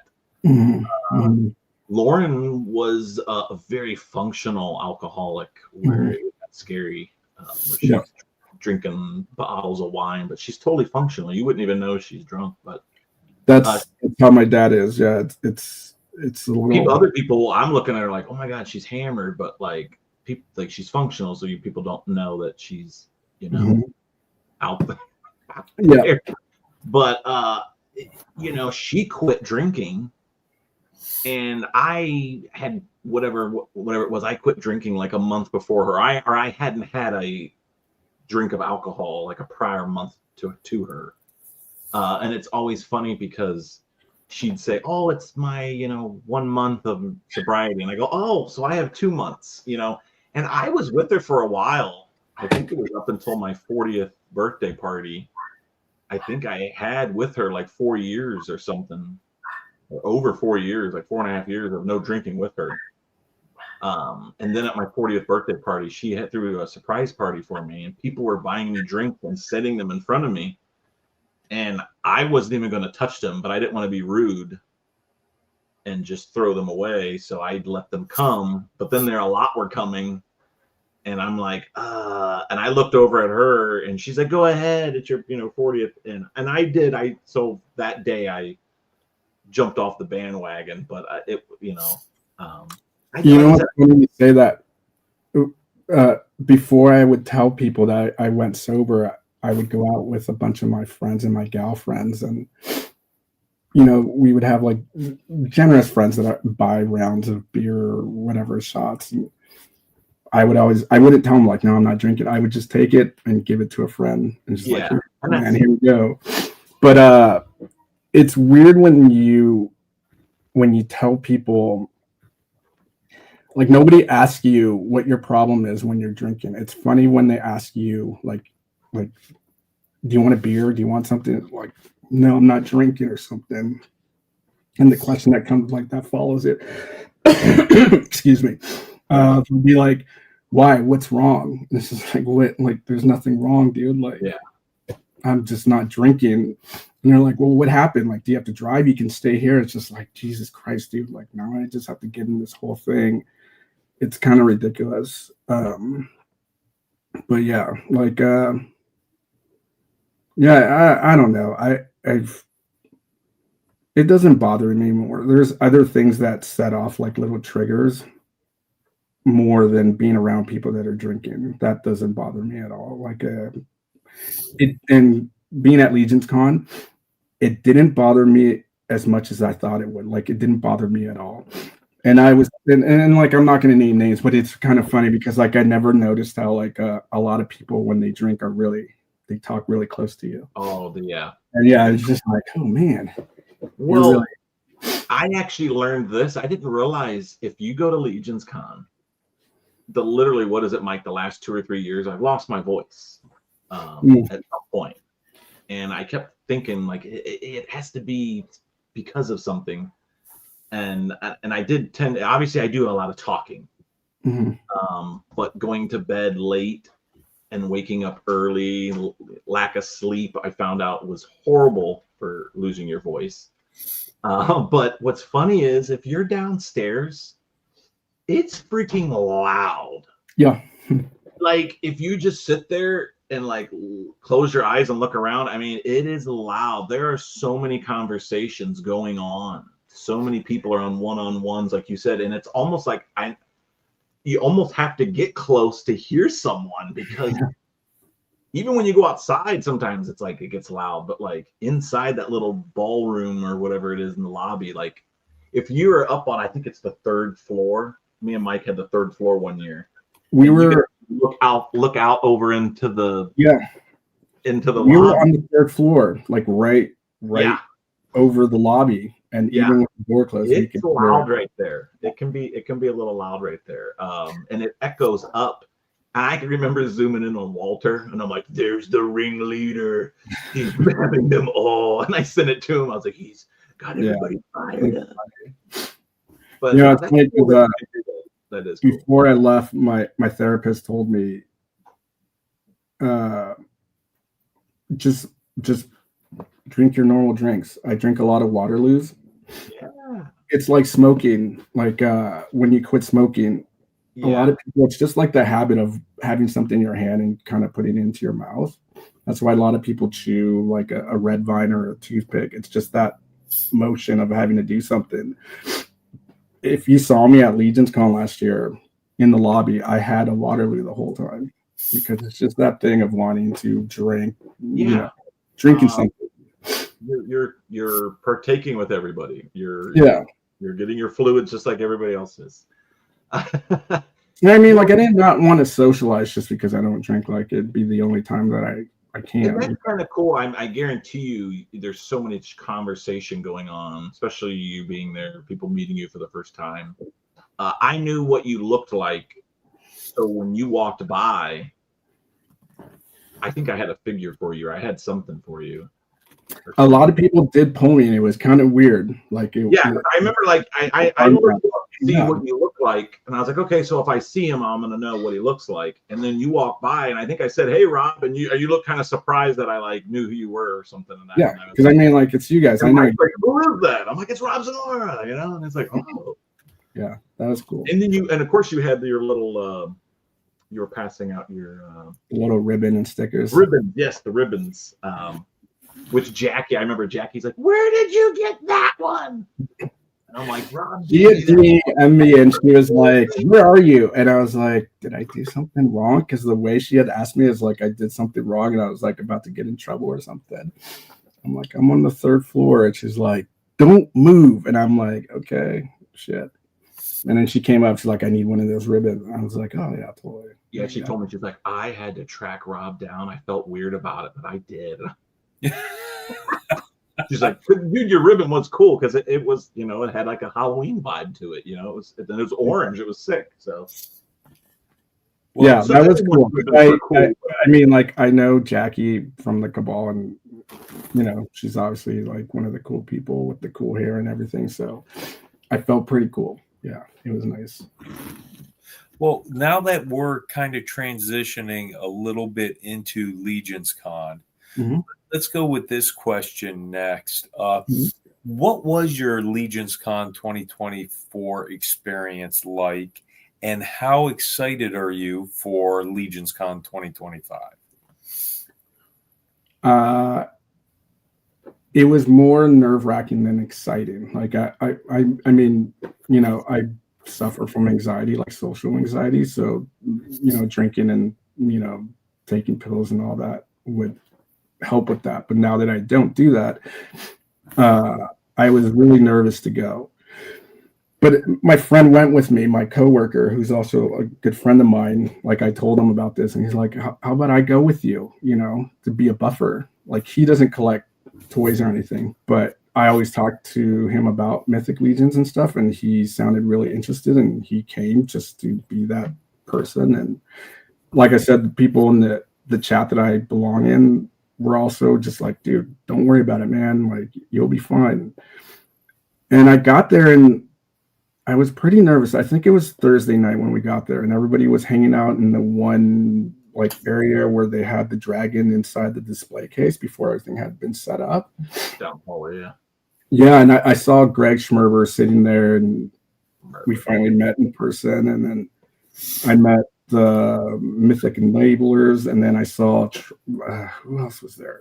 Oh, Dirk. I saw Dirk, and man, he was super welcoming. Like, the second I saw him, like, he just made me feel like, "Hey, what's up, dude?" And like, he was just talking to me like we had been friends forever. And I saw Trevor and Curtis, and my anxiety just like dropped by like 1,000-fold. Like, it just felt nice. And yeah, I just couldn't wait for the rest of the weekend. Like, it just felt like nice, and it's pretty cool.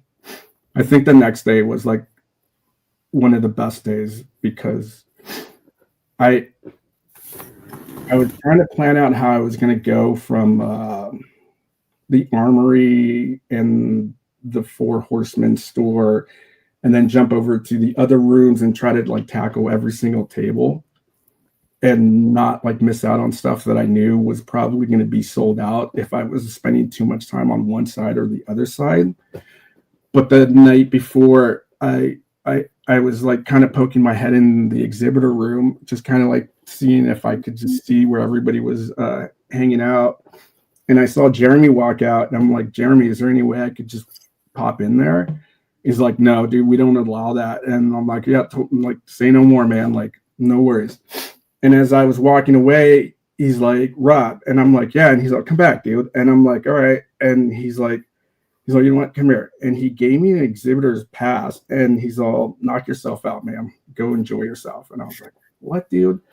And I walked in there, and everything that I needed that I had spoke to people prior about picking up, I was able to get that night. So that just like made the rest of the weekend just like, it was more like, dude, now I got everything that I needed. The rest of the weekend is nothing but like smooth sailing. Like now I can just literally hang out and talk to people and not have to worry about stuff being sold out. Like I can literally enjoy the weekend and not be stressed that, dude, did I not get this? Did this sell out? Like it was, yeah, like Jeremy really hooked it up for me. And I really appreciate that. Like he made my first Legions Con experience like something I'm always going to remember. I thought that was pretty generous of him. He's good at doing that, man. Yeah, like it was pretty nice, and I was like, oh man. And I it's funny because a while back I DM him and I was like, am I allowed to tell this story? Because I don't want to be like one of those things where like I shouldn't be telling because people are going to be like, why are you giving him like, you know, hooking him up or anything like that? But he's all, if you feel like it's something that you want to like highlight because it was something important to you, go ahead and tell it. So yeah, really, yeah. And second part of that question, I'm not going to be at Legions Con this year. So 2026 will be better. I mean, the Dragon will probably be out by then, and that'll be kind of fun, maybe. So You will be sorely missed, my friend. yeah, it's just it's not doable this year, and that's okay.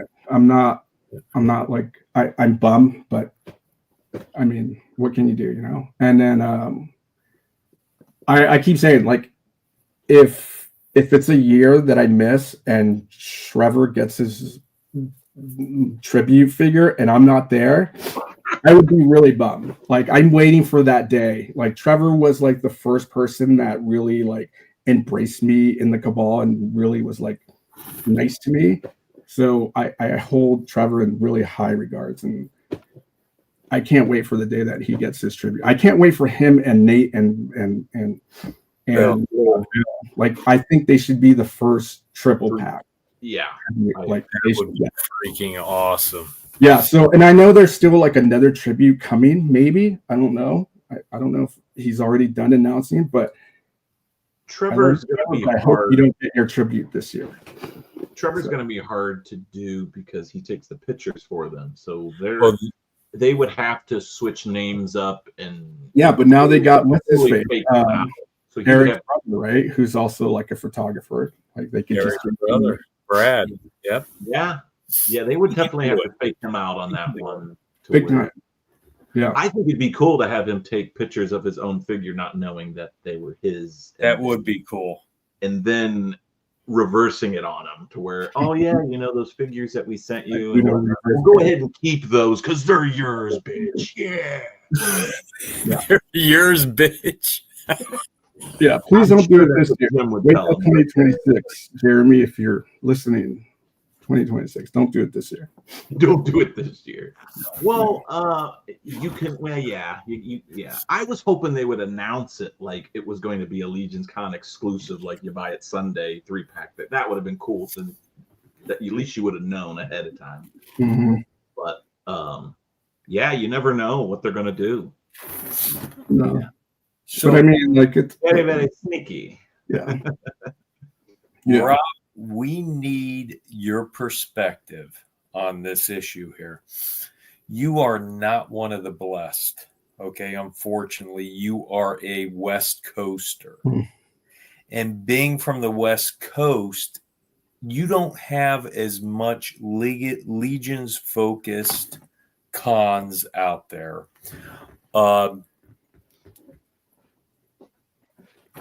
How is it harder to be a fan out on the West Coast? Or obviously you've never been on the East Coast. Is it harder to be a fan with less access to the studio? I guess my question is. I mean, like it'd be nice if, because we have toy shops out here, and I keep discovering more and more. I don't know if it's just because like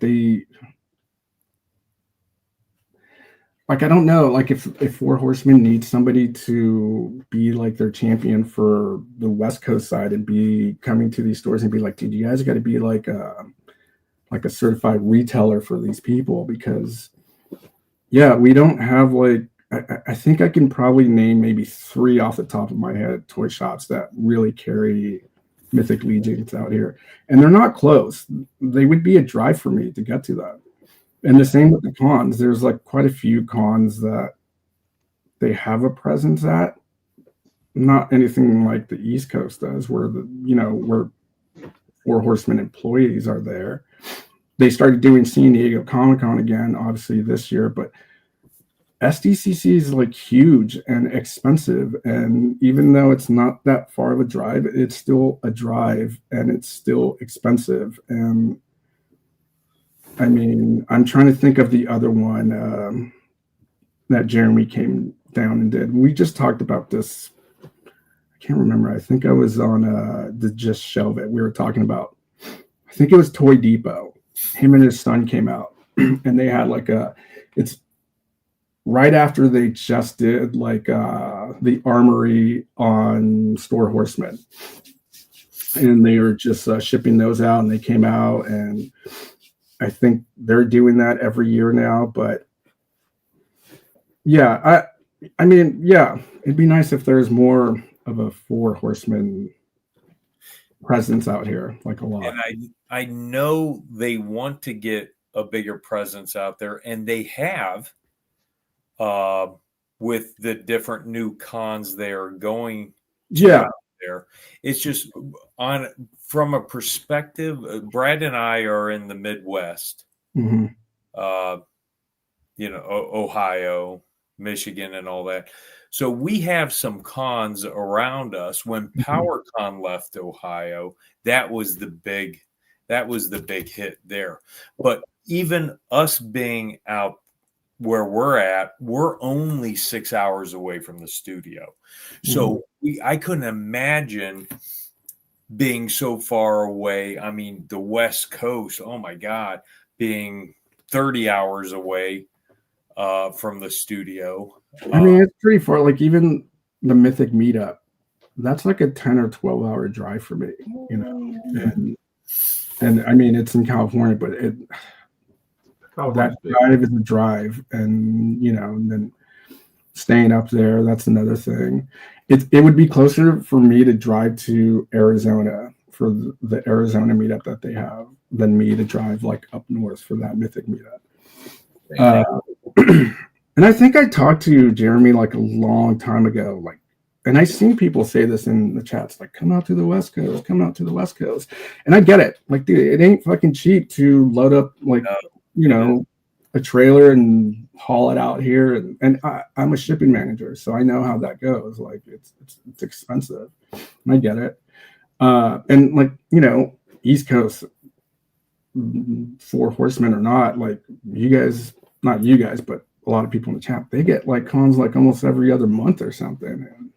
And Four Horsemen, whether it be them or like the street team, they're there. And that's nice. Like they got that access if nothing's going on in Store Horsemen or something. But I got like people like my buddy Brian Carr, he's in the chat. Like, he hits up those cons a lot, and he reaches out to me like, hey, do you need anything, or are you looking for anything? And he's always helping me out. I got my friend Greg and Mark Thomas and Terrence St. John. Like they're all over on that side. They all help me out if I need it. It'd be nice, it's funny because I was talking to somebody about it would be cool if they had like an East Coast and West Coast distribution. Like the West Coast deals with like this side of the US, and like, somehow we could figure out, like we could talk to a toy company that would take that on, and we would do like the distribution, like shipping it for them. But it's kind of like the Mesco thing where they have like their East Coast and the one West Coast in Washington, and I don't know. It's not easy, but I believe as time goes on, Four Horsemen Studios will continue to grow their presence the West Coast. They're just that kind of company. They will find a way to do that. I'm glad you mentioned Mr. Carr.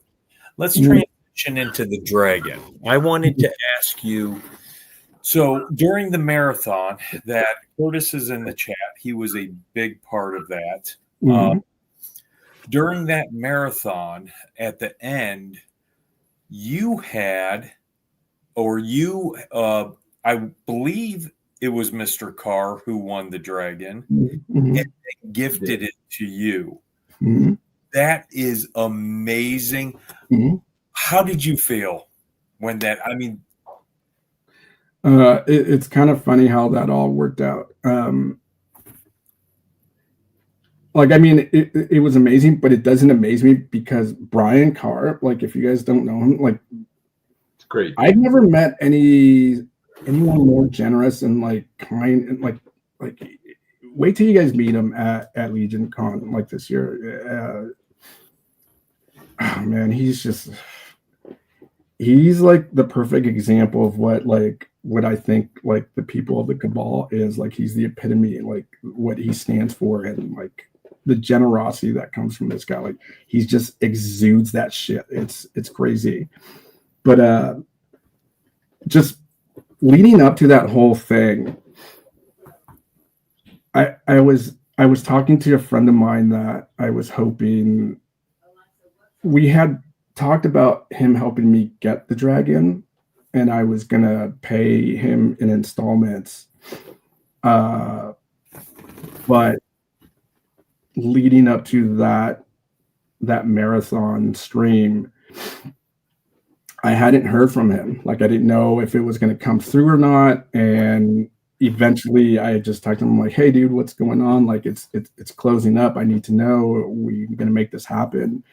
And he's like, dude, I was embarrassed to text you because I didn't know how to say this, but I don't think it's in my best interest to make this happen. And I think because there's a miscommunication of how he thought it was going to work out or something. And we talked about this later on after the fact. And I understand why he thought that. But he's like, I'm so sorry, dude, I can't help you out. And this was maybe 4 hours before the whole thing was done. Like, and I was like, fuck, dude, that totally sucks, because this whole time I could have been figuring out other routes to go with. And I was just kind of bumming. And in that chat that I'm in, I hadn't jumped on because I was just kind of like, I didn't know. I was just like kind of sad. I didn't want to be in there because the chat was like kind of just like, everybody was just kind of like in their own zone. They're all happy they got their Dragon. Everybody's like, I didn't want to be that Debbie Downer. So I just stayed away. And then Mark Thomas reached out to me and he's like, hey, dude, you okay? We haven't heard from you in like a couple days. And I was like, yeah, dude, I'm just kind of stressing him. I told him everything that happened. And he's like, oh man, that sucks. And he's like, hey, let me get back to you. And then like 3 hours go by and then he calls me, like he video chats me and like, he's like, hey. So I was talking to Greg Schmerber and he was talking to Little Tidy. And he said that he had picked up quite a few dragons and he's willing to work out a deal with you, like a payment arrangement, if that's something you want to do. And I'm like, yeah, dude, like really? And he's like, yeah, me, Brian, everybody's talking about it. And as I'm talking to him, I'm watching the stream and there's like 500 people in that stream all entering for that giveaway. Like, I didn't think he was going to win. And there's like people that I've never even seen in that stream pop up. And I was like, dude, these dragons are going to go to all these other people we've never seen before. This is such a bummer. And I'm talking to Mark and all of a sudden I see Brian's name come up and I'm like, oh my God, dude, Brian Carr just fucking won, dude. And I'm still talking and Mark's like, no way. And I'm like, yeah, dude, his name just popped up. Within like a few seconds, he's like, just give my dragon to Rob Zamora. And I'm just like, holy shit, dude. My hands are shaking and I'm starting to cry. And I'm like telling Mark, Brian just told him to give it to me. And he's like, what? And I was like, dude, I swear to God, man. And like Mark's watching me cry on the phone. And that was just it. And I was watching it live. So I was too. Yeah. Like my heart was just beating out of my chest, and until this day, like I don't know what it's been like 4 or 5 months later. Anytime I'm down, I replay that like over and over on YouTube, just do like a quick euphoria pick me up. But I don't know. It like, like I said, Brian Carr is a generous guy, but at the same time,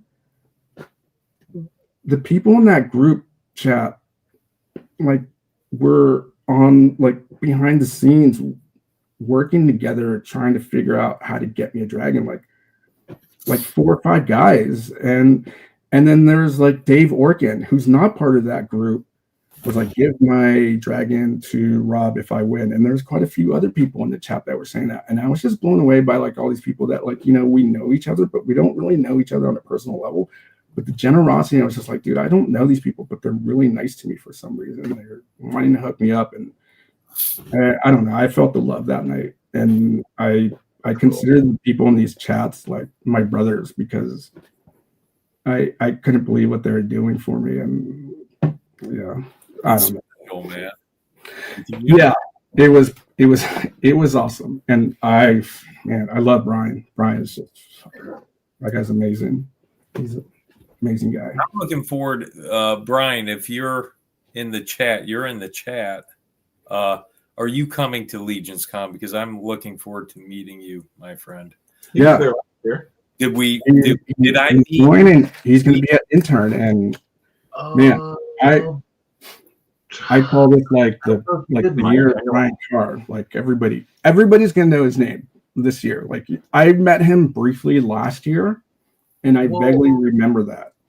He won something from our 22 figure giveaway, so I had to meet up with Brian at one point. Was I with you? And I don't believe you were with me. I wasn't. Okay. I think it was one of them things where I don't know if he came up to the table by himself or I met him somewhere, but I do remember giving it to him very quickly. Something was going on, but yeah, and you were not there, so. Awesome. Right. Yeah. Guess what time it is, buddy? Yeah. Wait. I know what you're going to tell me, but before we get to that, do you guys want to do like a quick giveaway? Maybe we can do another one like towards the end of the episode. Sure. Yeah. Like maybe we can have like 2 or something, and then yeah, I'm ready for that hot seat. It's like my buns are burning. It's always harder in the summer when you're on the hot seat. Fall, winter, it's not. California, it's either hot or it's cold, and it's been hot a lot lately, and it never ends. And I hate the summer and I hate the heat. I'm a fall and winter guy, and even in the winter, it gets freaking hot out here. Like I'm sweating just right now. But you know what? I got to tell you, I'm kind of jealous of your hair. Oh yeah. Yeah. So you know what's funny? People are always like, "You have amazing eyes." I'm like, "Yeah." Too bad they don't work as good as they look. And then there's the hair thing. It's like your hair. Like I mean, like if I could just make a wig out of it. Yeah, it just sucks that I suffer from really bad eczema and like my scalp itches all the freaking time, dude. And yeah, no. I was this close. I shit you not, Mike. Maybe 3 weeks ago, when I went to get my haircut, and I was telling myself, I was like, I think I'm like, fuck it, dude, just shave it. And she's like, no, don't shave it. Just like, go get the shampoo from Trader Joe's, try it out. If it doesn't work, then we'll cross that path. But she convinced me not to shave my head. But I was pretty close to shaving my head, man. Like it was pretty bad. You had shit. When you had, I would give anything to have nice hair like that. Left at 23. Yeah. I mean, I still have hair here. It's back here that's thinning really bad. I mean, I just shaved. I had a beard. And you just got to do that Homer Simpson thing, dude, where it grows around the side and the 2 little strands that go over. I'll go over.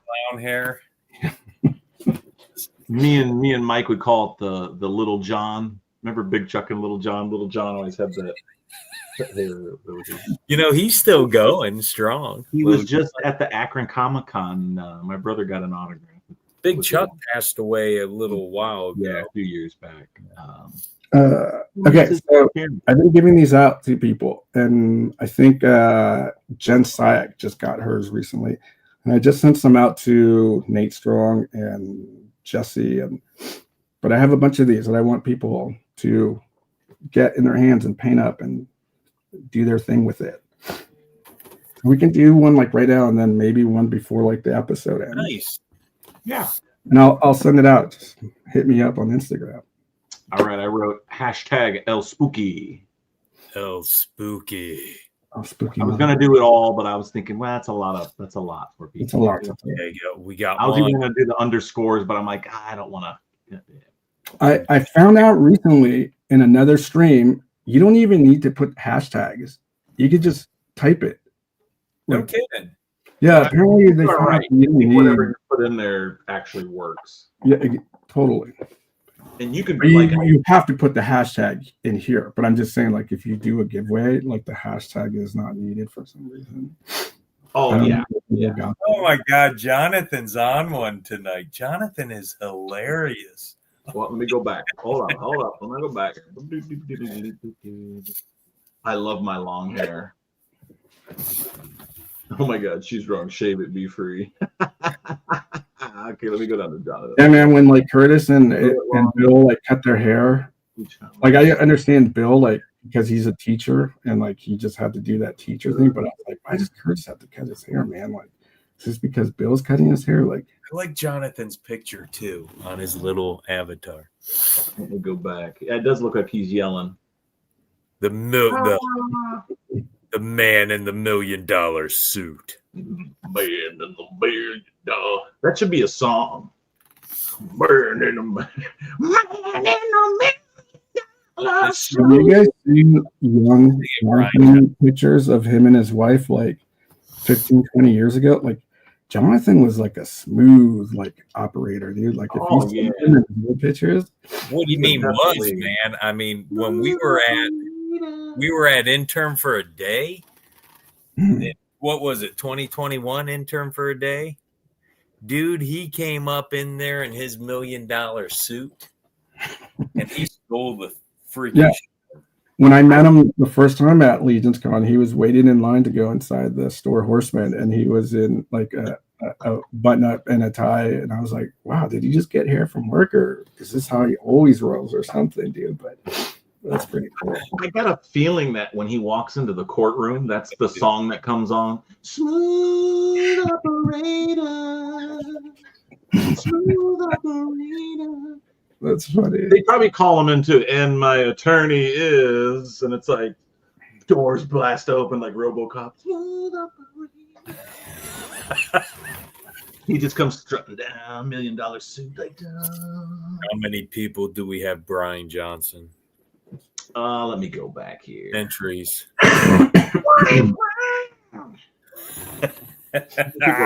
34. Come on. Chris Duran, I know you're laughing. You love it. You love it. Judge takes one look at Jonathan and is like, innocent. Give them one question, any stragglers to come in, and we'll spin it after the first hot seat question. How's that? Sure. Okay. All right. Sweet. I can do that. Rob, Mm. you are now in the Legion's Lair hot seat. Mm. I hope you have your flame retardant undies on that Brad sent you, because it will help you out considerably. I don't, but you know what's funny you say that? The pants that I'm wearing that are issued for my work are flame retardant, which is kind of funny. Damn, he's And it's funny because I was going to change before I jumped on, but I was like, man, I'm running late. Just get on here, man. Ready. What are your favorite Legion's factions, or what is your favorite Legion faction or affiliation, and why? I know what my number one is, but I have two other ones for different reasons. But I'm like, it's the short answer, quick, is it's Leodicius. Yeah. Nice. Why? You know, dude, ever since I've from like a little child until now, like I'm always been about the good guys, and Nice. yeah, I don't know, like I mean, like you you always have like the bad guy in a movie, and a good bad guy is a good bad guy, not like he's a good guy, like he's a great bad guy. There's shitty bad guys that are just like this guy sucks, dude. But I've always just been team good people, like the good knights and stuff. I mean, I Nice. think they have the good knights in there. I don't know. Maybe some of them might be some shady characters doing some shady shit in the background. But for the most part, they all seem pretty cool. But it's not the faction that I have the most figures of, which is interesting, I think. But the next one I think would be Etheron or the Red Suns. The Red Suns are just like, The Red Suns are hot. yeah, they have some funny characters. It's like, I mean, I would fight for Leodicius, but I would party with the Red Suns. There you go. Yeah. There Yeah. you go. Blow darts all. Yeah. What, You know that right there, it's just really a fucking pipe. It is. Rob, what is your favorite race in It's the human race. What's Like the human race. okay. Yeah, Okay. it's pretty bland. I wasn't big into the skeletons until the bear skeletons came out. And you know, the vampire, like, they're cool. The elves, like, I would love to see them make elves in a non 2.0 Yes. bodies or something that stands up easier, like, or just I want to see them in different bodies. The skinny bodies is like done with, and I don't know, like I'm over that. And I agree.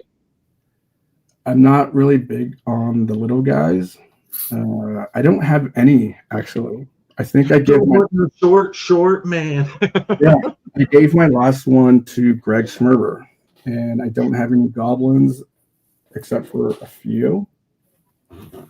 But it's just the humans. I'm pretty bland with that. Yeah, I like the humans. Bear skeletons. I mean, I think that can happen. Yeah, I mean, like I have quite a lot of skeletons now ever We'll since see. the bear skeleton. Yes, the skeleton. Let me ask you this, Rob. Mm. So, what race would you love to see made that hasn't been made in the Legion's line? The fox, the kitsunes. I mean, I'm that guy who's always yelling out in the streams to Jeremy, when's the fox happening? It's just like, dude, just make it happen already. You make your fox, like you have your kitsune custom figures that you make. Like, what's taking so long, man? Like, I mean, they already made that snow fox, which is cool. Yeah. I was just going to ask you, what do you think of the Icemal Snow Fox? He's cool. I wish it was bigger. Like, I want him on something like this, dude. Like bigger, like body. Fox Knight, you know? Like, let's do this, dude. Yeah. That is cool, dude. But you know, So the fox, I mean, that would be a part of the flock, or would it be a part of whatever you want it to be? Oh, I do it in the flock. I would think since it's four, I would think it would be like a whole new faction, dude. Ah. A whole new thing. Yeah. I don't know if it'd be like down kind of by like the flocks and everything. Yeah, I don't know. Lauren Robin Hood. I like that. Mhm. I like that. That was one of my favorite. He's flocking fox. He's a flocking fox. Get the flock out of here. Bradley, Out of here. let's spin this. Are we ready to spin? I think. Okay, we got one extra one. Oh my god. Dude, hey, when you do your Brian Johnson voice, it's like it cuts out for some reason. I Is don't it know. too high? I don't know if it's the pitch. You know, I just noticed this is season 4, episode 20. Let's see here. 420. It is. Yes, it's episode 20. It is episode season 4, 420. 420, baby. All right, I'm pulling it. Wait, well, I got to get on the That's screen. my birthday too. Believe That it. Is it really? birthday. Yeah. All right, let's do it. Okay, here we go. Oh my gosh. Dun, dun, dun, dun, dun, dun, dun. Oh, I think V Dog, you'll get in there. Is Big Dog in? Oh my God! Get the dude! hell out of here! You can't make this shit up. I know. Okay. Listen, Brian, I'm going to send you. Brian, You're not getting the dragon, Brian. Sorry, listen, you're not getting one. Brian already knows the deal, and I think he's just entering because he wants to enter. And dude, go play the lotto already. Brian, I have two of these heads being painted right now by one of my friends that works for Sideshow, and so and they're for Brian. So I can send him, and the only reason I'm doing this is because he doesn't paint, and I would love to get him these professionally painted by somebody. So spin that again because Brian already knows. Brian says roll it again. Yeah, because he knows he's already getting that. You want to know what, Brian? You and your friend Rob about to ignite it again, you little bastard. Yeah, One for here's giving what's one funny away, about this guy. one for giving more shit away. Yeah. I love it. On shooting the shelf, the first giveaway that I did for these heads, he won, and I was Are like, you oh, serious? Oh yeah, my God. and I was like, oh man, no, you got to roll It again. was 28 entries. Yeah, yeah, man, like he's got to play the lotto. This guy. Oh, here, my bad. I hit the wrong thing. We're coming back. Spin it again. Spin Roll again. Let's see, baby. Are you ready? 1, 2. I love that little puppers there. Oh, his dog is so cute. It's Car again. Brian Carr can afford again. Benny! Benny on last week. My buddy. A couple weeks ago. Yeah. Or 2 weeks ago. Oh, Can I get man. things that are rigid? Nice. Great. Benny was on the Legion's Lounge with me because I couldn't stay the whole episode, so I was reaching out to anybody to see if anybody could help me co-host, and I reached out to him and he was like, "I'm in my sister's house, but give me like a few minutes and I'll jump on there with you." It was pretty fun. Yeah, my That's brother. so awesome. Benny, I got you, Benny. I highlighted Benny's comment earlier, but Benny has lost a lot of weight. Yes. Yes. And he no longer wears size 2X. He says he wears XL. I had a bunch of shirts, fairly new. I think some of them I only wore like once. So I sent him. I found a box and I just filled the box up. I think it was like 5 pounds of shirts. That's what I sent him. Which was what was kind of cool is I knew Benny was at PowerCon a few years ago, and he had a PowerCon exclusive blue shirt. It was the Cosmic PowerCon exclusive Cabal shirt, Cosmic Cabal shirt, and I had one in an XL, so I made sure to send that to him. So he had a shirt that I knew he already had before that he can no longer wear. And I picked out him some other cool stuff and sent it to him. So I'm glad he was able to get those. And now he won. So that is so cool, Yeah. Benny. Cool. Benny looking fresh. Yes, Benny's gonna be looking fresh. That's right. Wearing my shirts. Actually, I have some 2XL shirts that are Cabal shirts. If anybody wears 2XL, hit me up. That's a big drop. 2XL to XL. That's huge, man. Good job, I Benny. mean, when he was on the show, you could definitely tell he's lost some weight. So, Rob, we're going to turn up the temperature on you a little bit here and give us your top 5 Legion figures, 5 to 1, and why. It was. So is 5 like being the least and 1 being like top? Out of Yeah. your 5 favorites. Okay. So number 5 right now is gonna be this guy.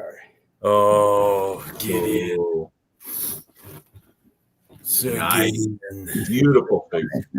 I love the V2s. I love the V2s also, man. I don't have the original, and so I love this figure. His Etheron Pauldron is sick. Yeah, Or I don't know, Eagle. I just like the new figures, like using that whole Valiant Night body. Yeah. But it's just one of those things. It's a human. I like how he looks, the color, everything that he comes with, the face, the head sculpt. I'm really big on like good looking head sculpts, human, like, you know, that aren't too crazy looking or anything. For the longest time, I really didn't buy any because they just look kind of like, I don't know, not bad, but just kind of like weird or something. I like normal looking head sculpts. But I mean, like I said, I like good guys, and he's a leader, and he's pretty badass. But and then let's do number 4 really quick, if I can reach him. And him. Ooh. So that's Leodicius, or not Yeah. Leodicius. No, Attila. Yeah, that is Attila. Yeah. another one that I didn't have the original, but like I'm pretty like big on the leaders, and when he came out, oh man, I couldn't wait to get him, and it didn't disappoint.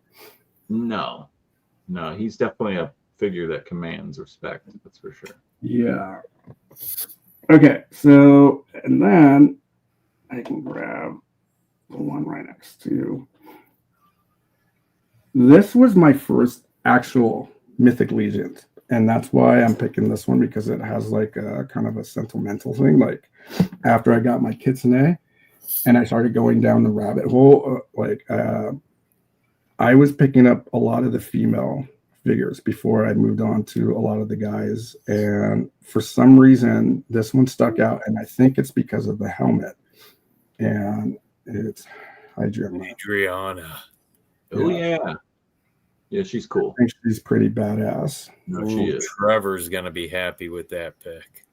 Yeah, she's pretty cool. I would love to see updated females or legacies, or using that new Neve body. Maybe, I don't know how that would work on like with all the armor or something. But it would. Mike, or definitely agree with you. We definitely love the 1.0 females. I mean, Yep. Yeah. all women thick. You know what I'm saying? I like them tall, thick, filled out. So, and then number 2 is going to be a tie between these two. There's a tie. We got a tie. Sounds like the Cowboys game. We got a tie. Poor Trevor. They might be worse than the Browns. I don't know. Brown's pretty good. Ooh, okay, let's blow this up here. The uncone. The unconed one. Now, that's the original Vorgus, correct? Yeah, this one. Ooh. My buddy was backpacking through Europe, and he went to some toy shop in Germany, and he was just browsing, and he said that there was a bunch of.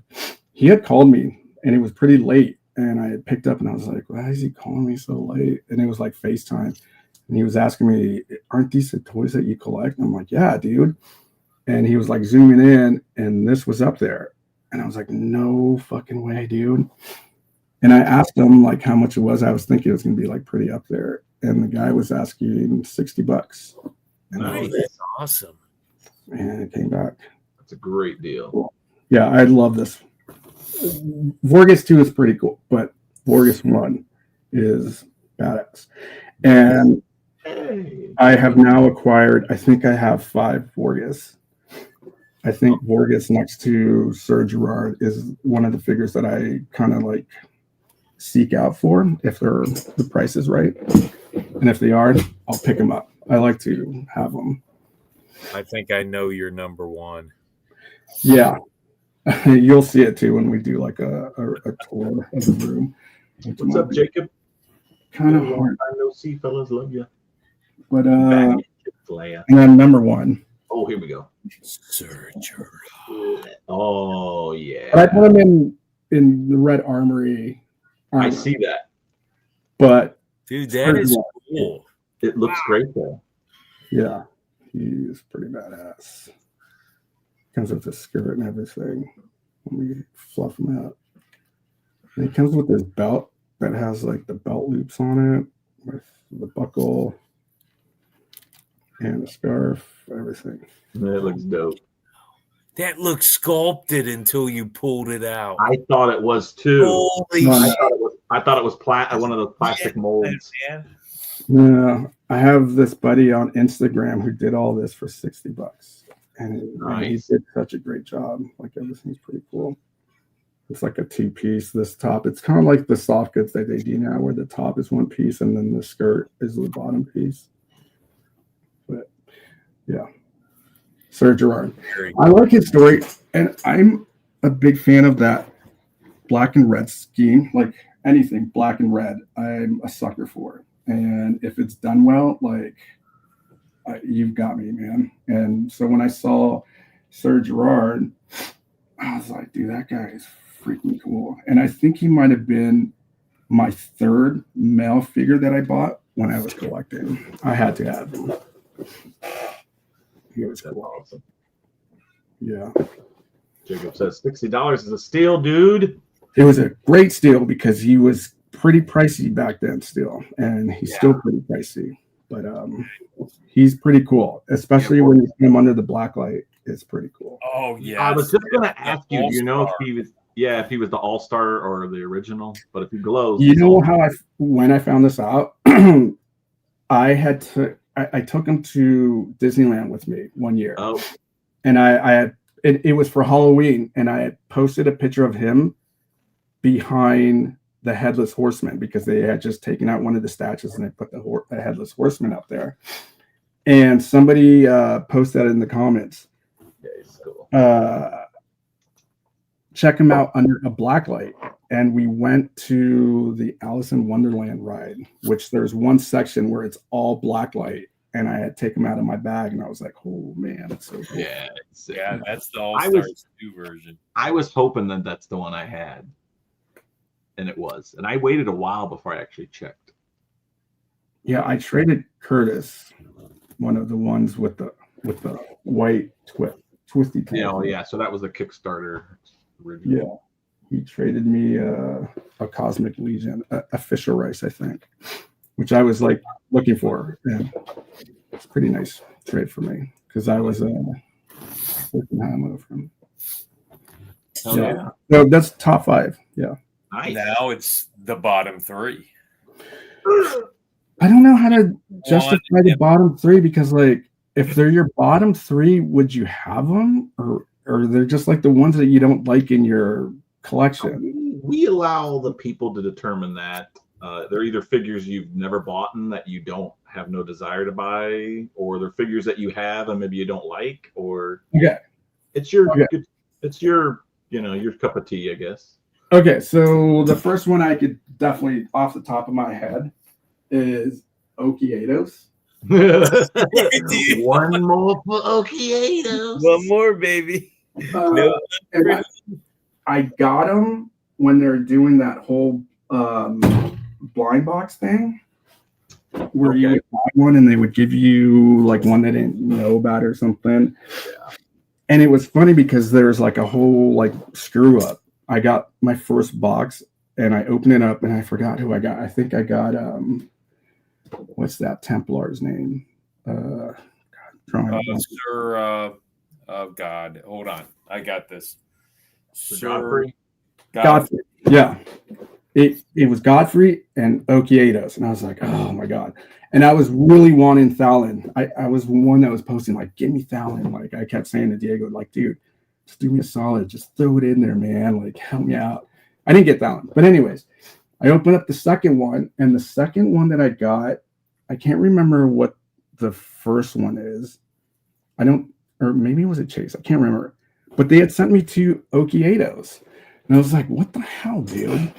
And yeah, it was like some weird screw up, but they replaced it. But I kept one of them because somebody else wanted it and they were going to buy it off me. But like something happened. I can't remember. They just never followed through with it. So I have them in the closet somewhere.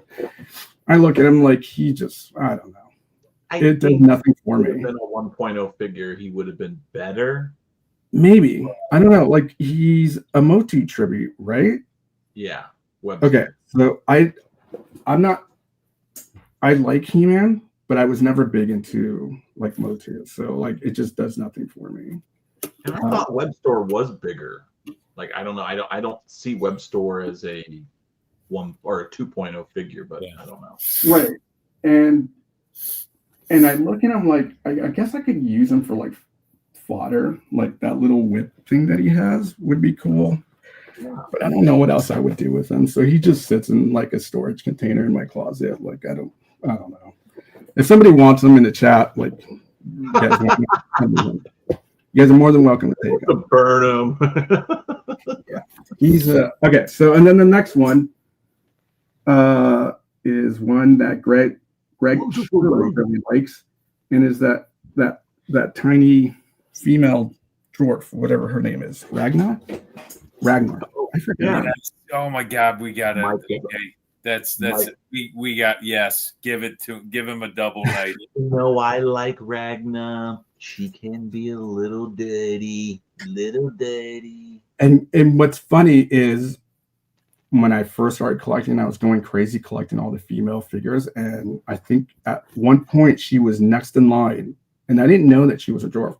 And then I saw pictures of her. I was like, why does she look so weird, man? Like, and then I realized that she's like a short one, right? Yeah. And I was like, yeah. Eric said that I was on intern. They asked a question, and that was another one. He said he would love to redo and has plans on redoing her.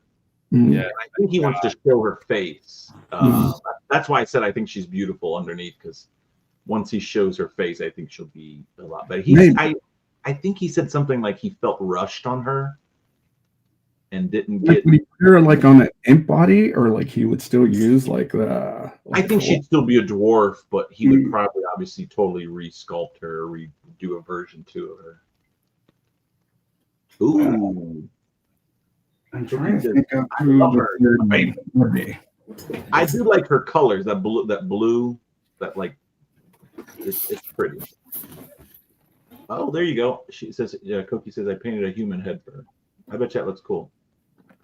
Number one. Number one is Kick it down the steps. what's the green flocky guy? That's Brian. Dude, it's Brian fucking. Poor Brian Fight is Mephitor and okay. Mephitor was another one that I didn't really like. Okay, which is great because I know Brian Carr's in here, and I know he's a big Motu. And dude, like, I hope this doesn't like we're like this. So don't make it like this because I'm not into Motu. But dude, it's funny. None of the Motu figures did anything for me. Like I once won a Purplar on the Purple Gang, and I was like, oh, that's cool. And then Jordan hit me up right after the stream. He's like, hey, dude, do you want to trade that Purplar for a Sir Gerard? Boom. Yeah, absolutely, dude. I'll take it. I love Purplar. And then somebody was like, why would you do that, dude? It's Purplar. Like that's like a downgrade or something. I'm like, it's not a downgrade to me, man. That's like I think that was an equal trade. No, yeah. Sir Gerard, like anytime somebody's like, Yeah, that was Sir equal trade. Gerard, absolutely, dude. They go for the same price, I would think. I think they were just talking in as far as like cool or something. I don't know. Herb here, talking about Ragnar, she just needs to accept Gob into her life.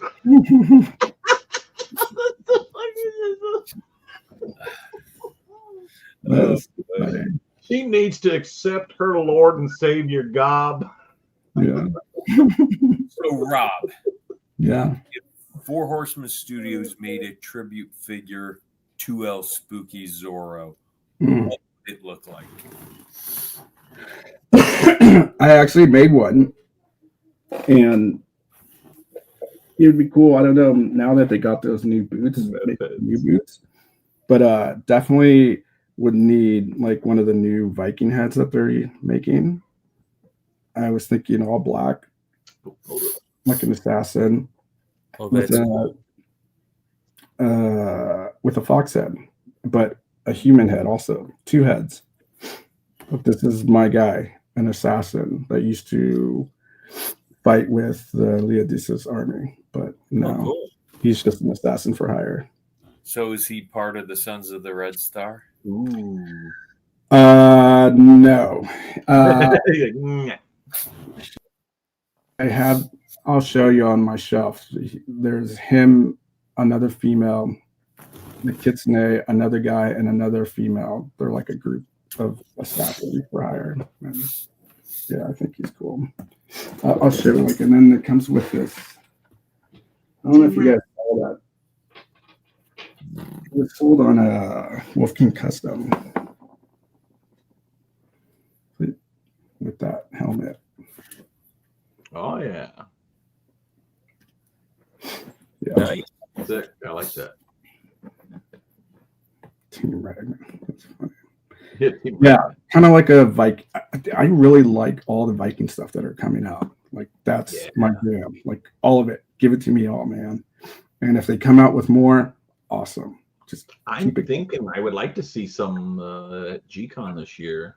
Yeah, I mean, if we're going out to the water, I want to see some Vikings out there. Some more. yeah.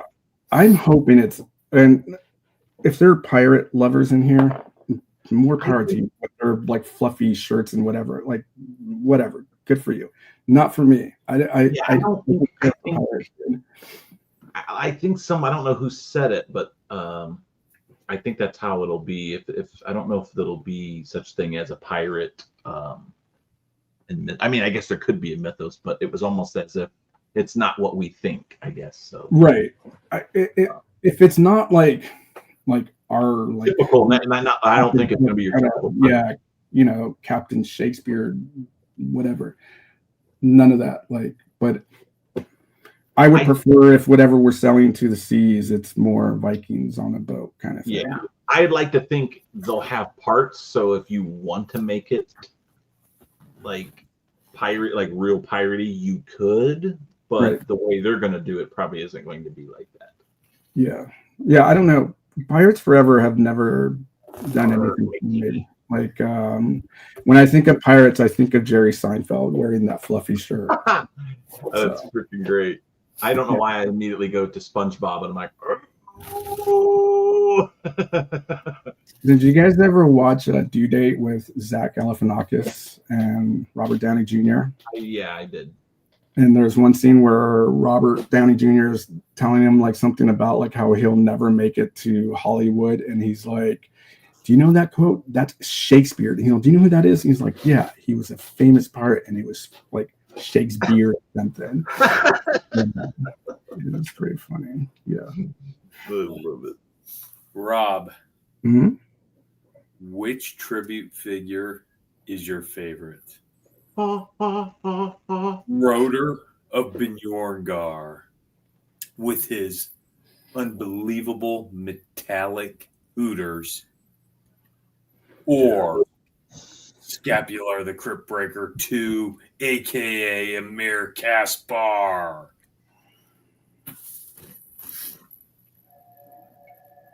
Uh-oh. Oh, did we lose? He's like, Okay, so back to, I was never big on the skeletons. So Scapular never did anything for me. And then the new one came out, and he's cool, but he still never did anything for me. Dude, I just gotta go with Brother. Like I don't know, man. brother. Yeah, I cannot wait to get my hands on like many of him to United, you will have many brothers, baby yeah, brothers, and put brother mothers, brother fathers. hands on, and yeah, dude, he's gonna be badass, man. And I love Broder with one pauldron. He looks yeah, I'm not too big on those pauldrons. Yeah, Like you those are definitely gonna come off, and some other things are gonna be popped on there.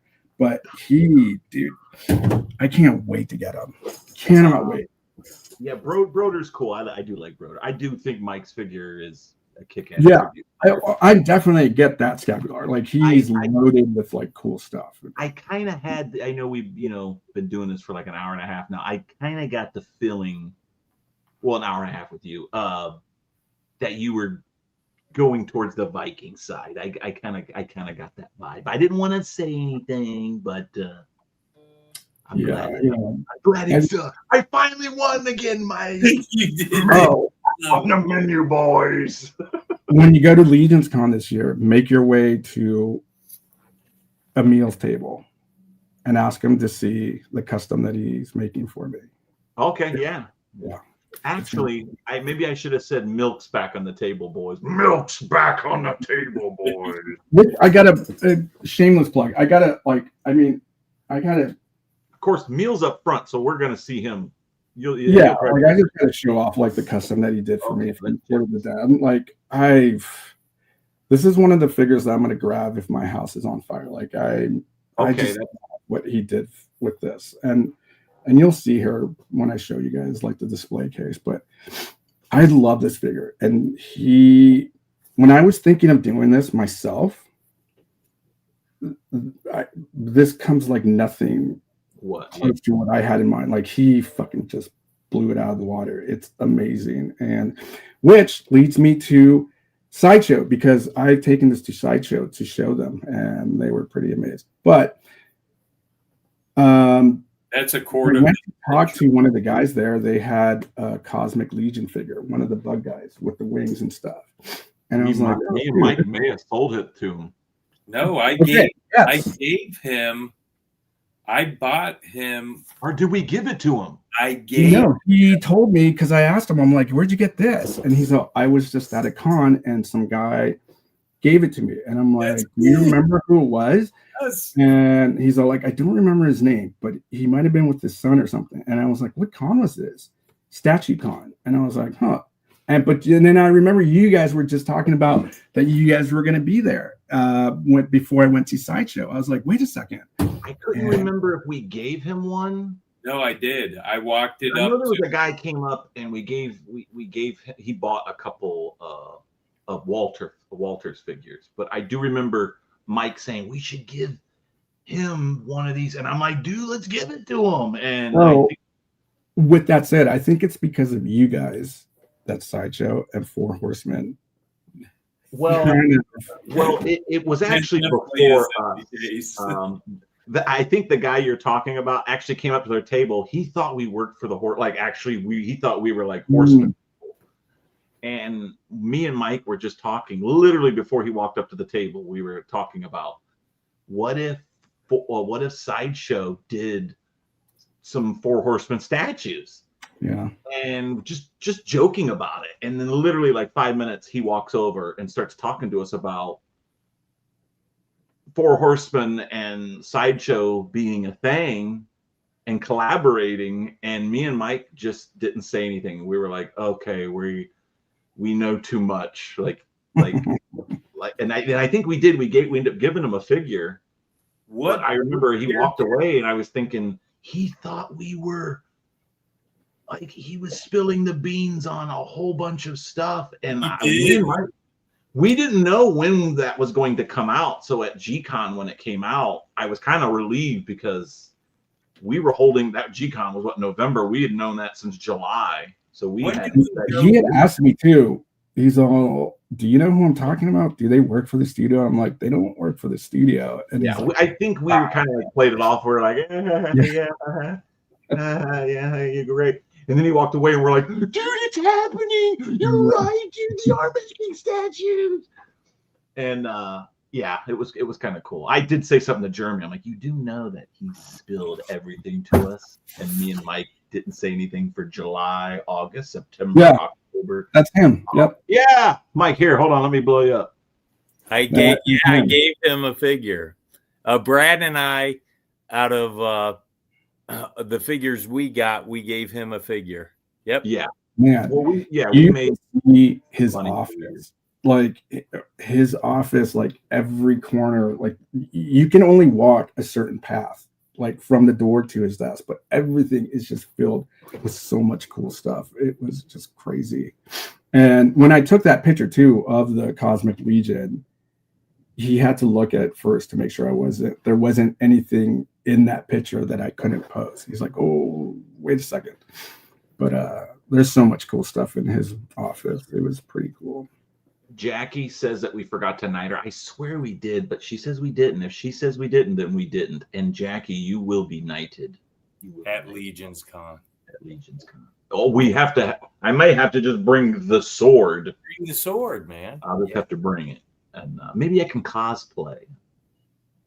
So, but yes, that is so cool to hear a story like that come full circle. Oh yeah, that is really cool, and I'm glad that we made an impact because, yeah, he seemed into them, you know, the cosmic figures.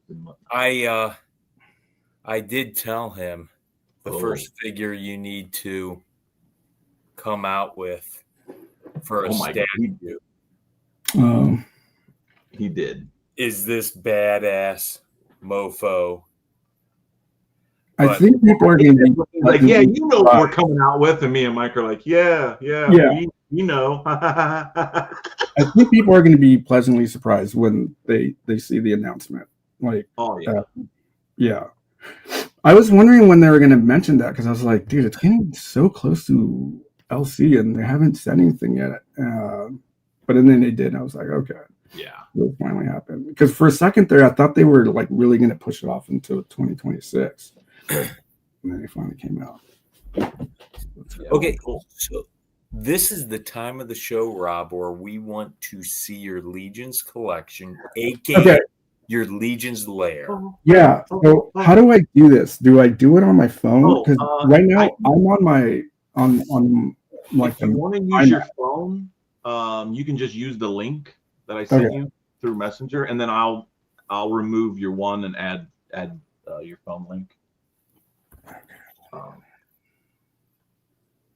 Because if you use your laptop or iPad, it's an iMac. It's not even a laptop. Yeah. There's no way I would have to pick up the whole. Yeah, that's kind of. We've had people do it, and I don't know why. I never thought to have people use their phone. Okay, so Trevor should I like, send me the link? And he starts filling up. Send me another link, and he's like, "Here, I'll use this." Should I log off this right here? Like, should I leave? When you pop in the other one, I'll remove you. Okay, hold on. Let's.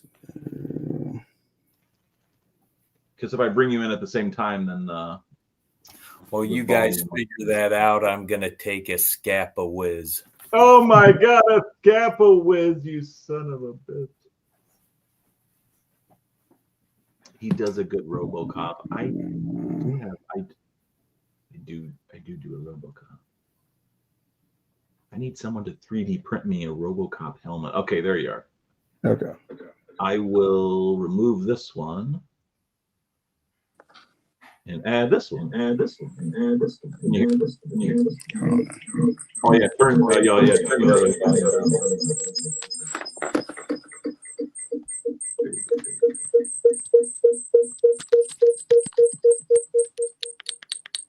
There you go.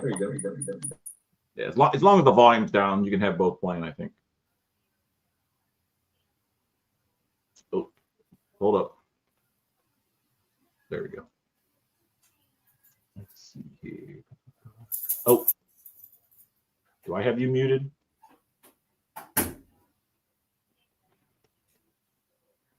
Hold on.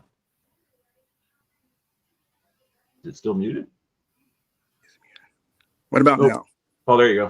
I thought it was me. It must have been you. I was clicking it. Can you hear me now? Can you hear me? Yep. Oh wait, you know what I think it is? Hold on. I can hear you.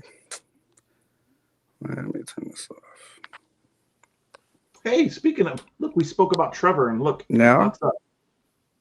I can hear you. So weird, dude. Brian says we can hear you now. Sounds like the Give Twilight. me 1 second, dude. I got you. We're still waiting for Mike and his scat. Anything now? I'm all. That's so weird. Yeah. We can hear you now. That's so weird. You guys can hear me, but I can't hear you guys. You can't hear me? Let me Hold on. Okay, give me one. All right. Can you hear me? I can almost hear Mike in his scapuwiz. Speak his name and he shall appear. Mecca, Mecca, hi, Mecca, hiney, ho. What's that from? Huh? Huh? Huh? It did sound like a little bit like the Twilight Zone. Move away from the computer. Or that. G doing the Joe Henry. I love it. Yes. Make a hi, make a hiney, ho. Zombie.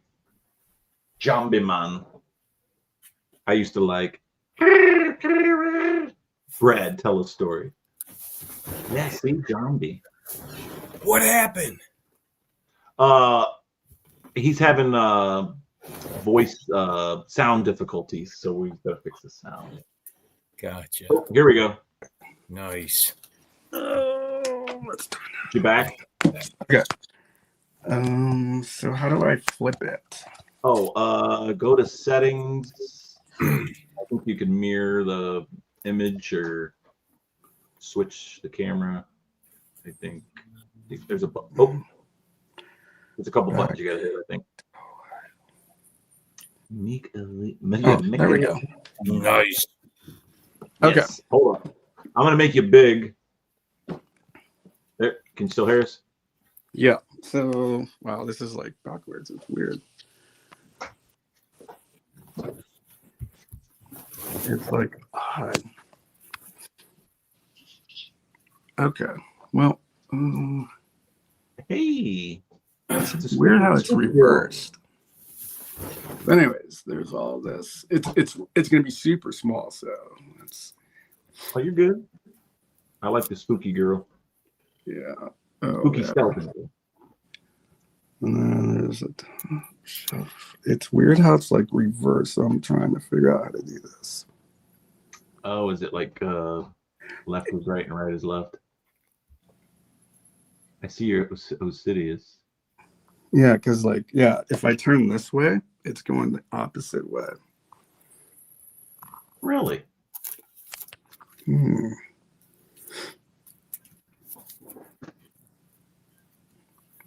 Okay, I'll try to figure it out. But anyways, so and then there's this shelf. We heard your scapuwiz. This is just like the detail. Those are cool. It's going down to the bottom. Oh, so I see Belong.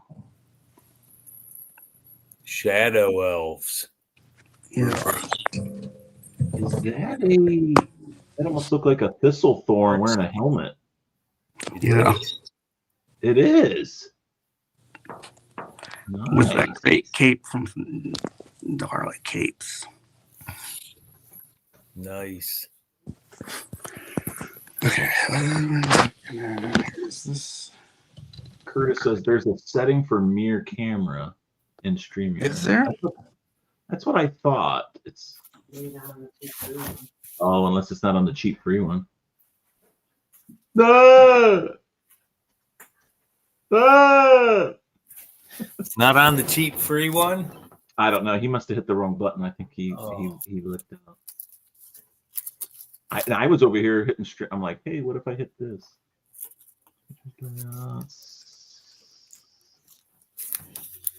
Yeah, I can. Oh yeah, he's back. Back. There you go. Hold on, make you big again. Yeah, it's so weird how it does that. I wonder if I just do this. What does it see? Oh, I think he keeps hitting the wrong button.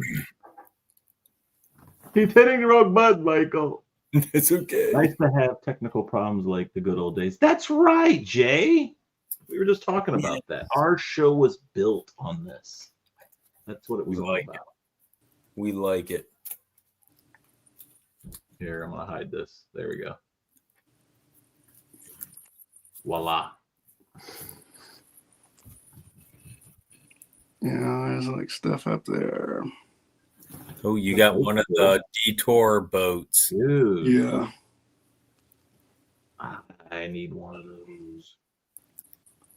Hell yeah. He even has a spaceship now. Cosmic ship. So this is like that thing I was telling you where there's like this whole battle going on between Sir Gerard and their army up here. That's Nice. cool. The Dark Templars. Okay, so and then there's like that one that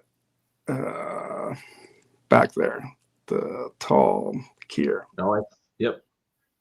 That's the custom that Emil did. Dude, that thing is The big one? Yeah, I got that from Trevor. Wow. He was going to bring it to Legion's Con, but apparently it wouldn't fit in his car, his small car or something. So he had to ship it to me. There's these guys. And there's some AWOC down there. Oh, yeah. Nice.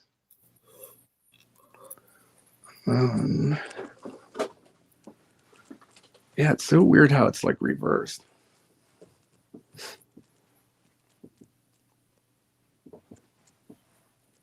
Like, it's like, Oh yeah, there's your more Ben Coopers. Do I see Curtis Ackerman there? That is Curtis sticker on the light. everybody's here. The Curtis.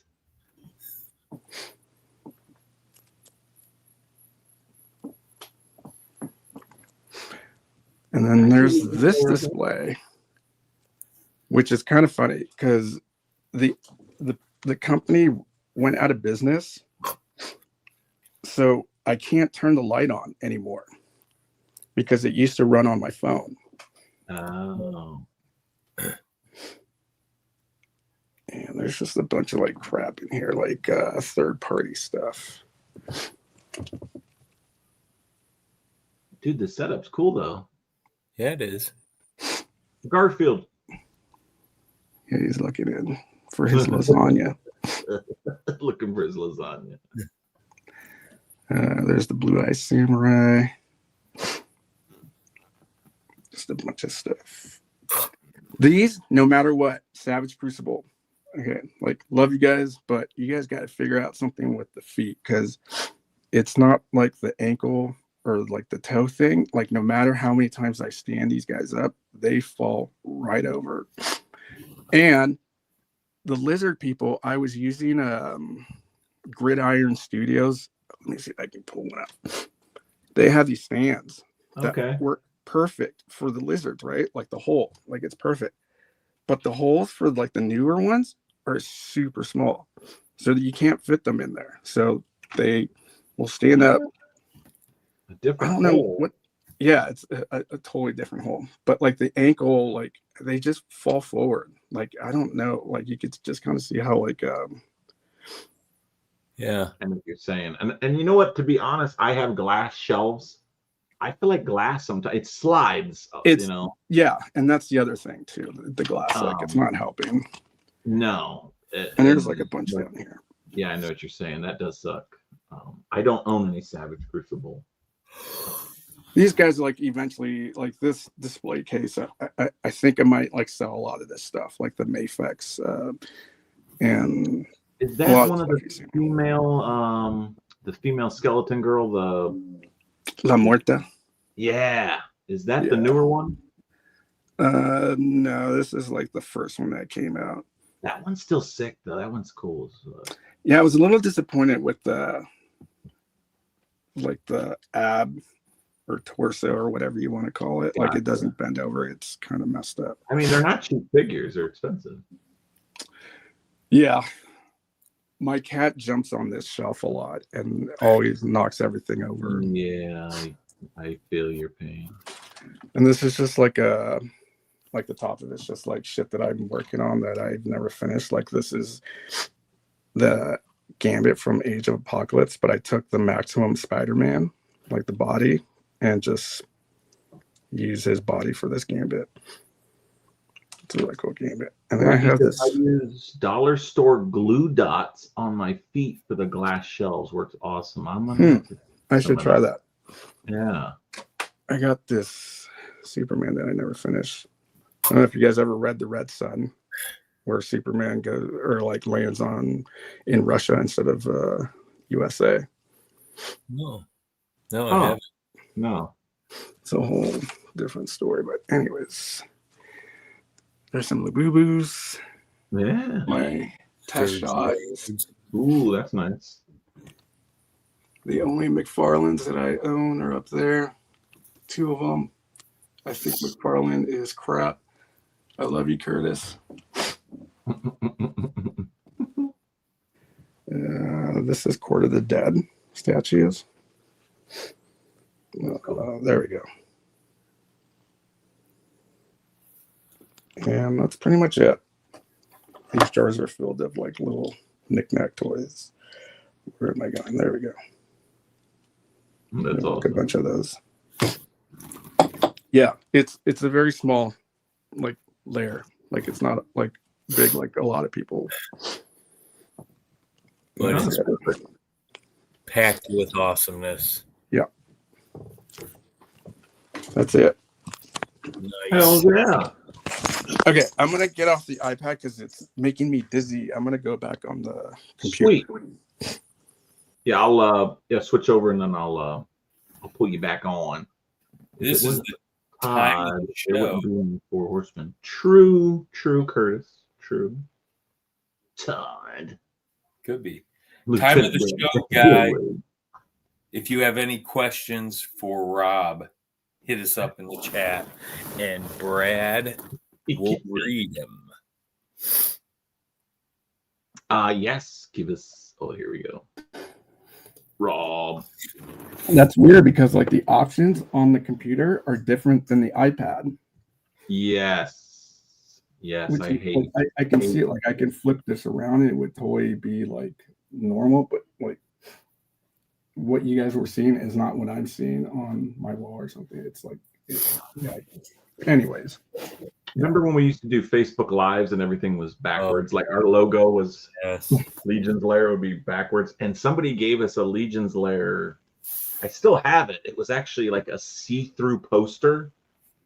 So I would put the poster up backwards so it would show up right on Facebook Live.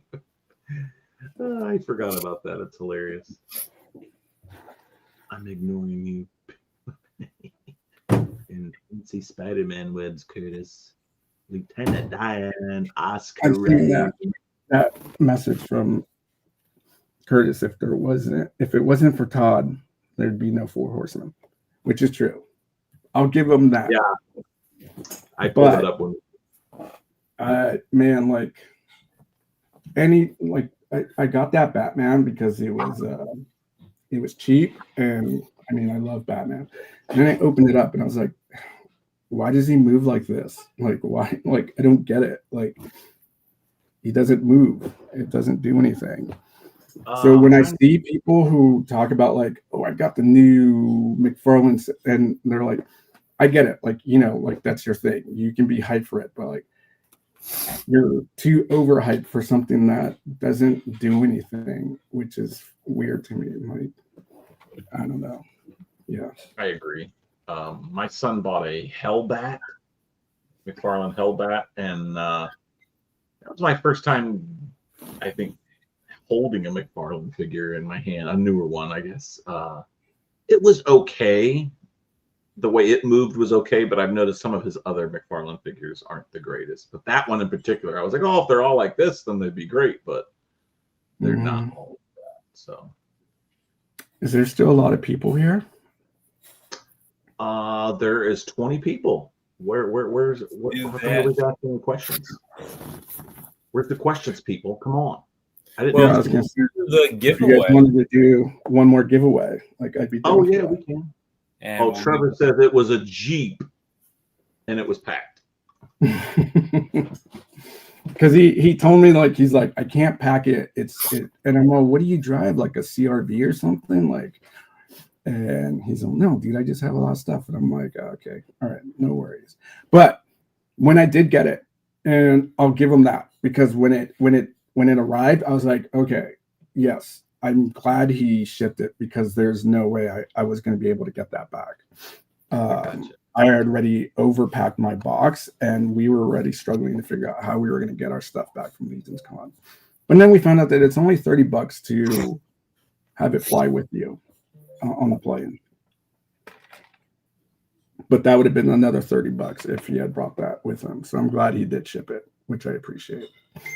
And I love that figure, Trevor. Thank you. I'm so stoked on that.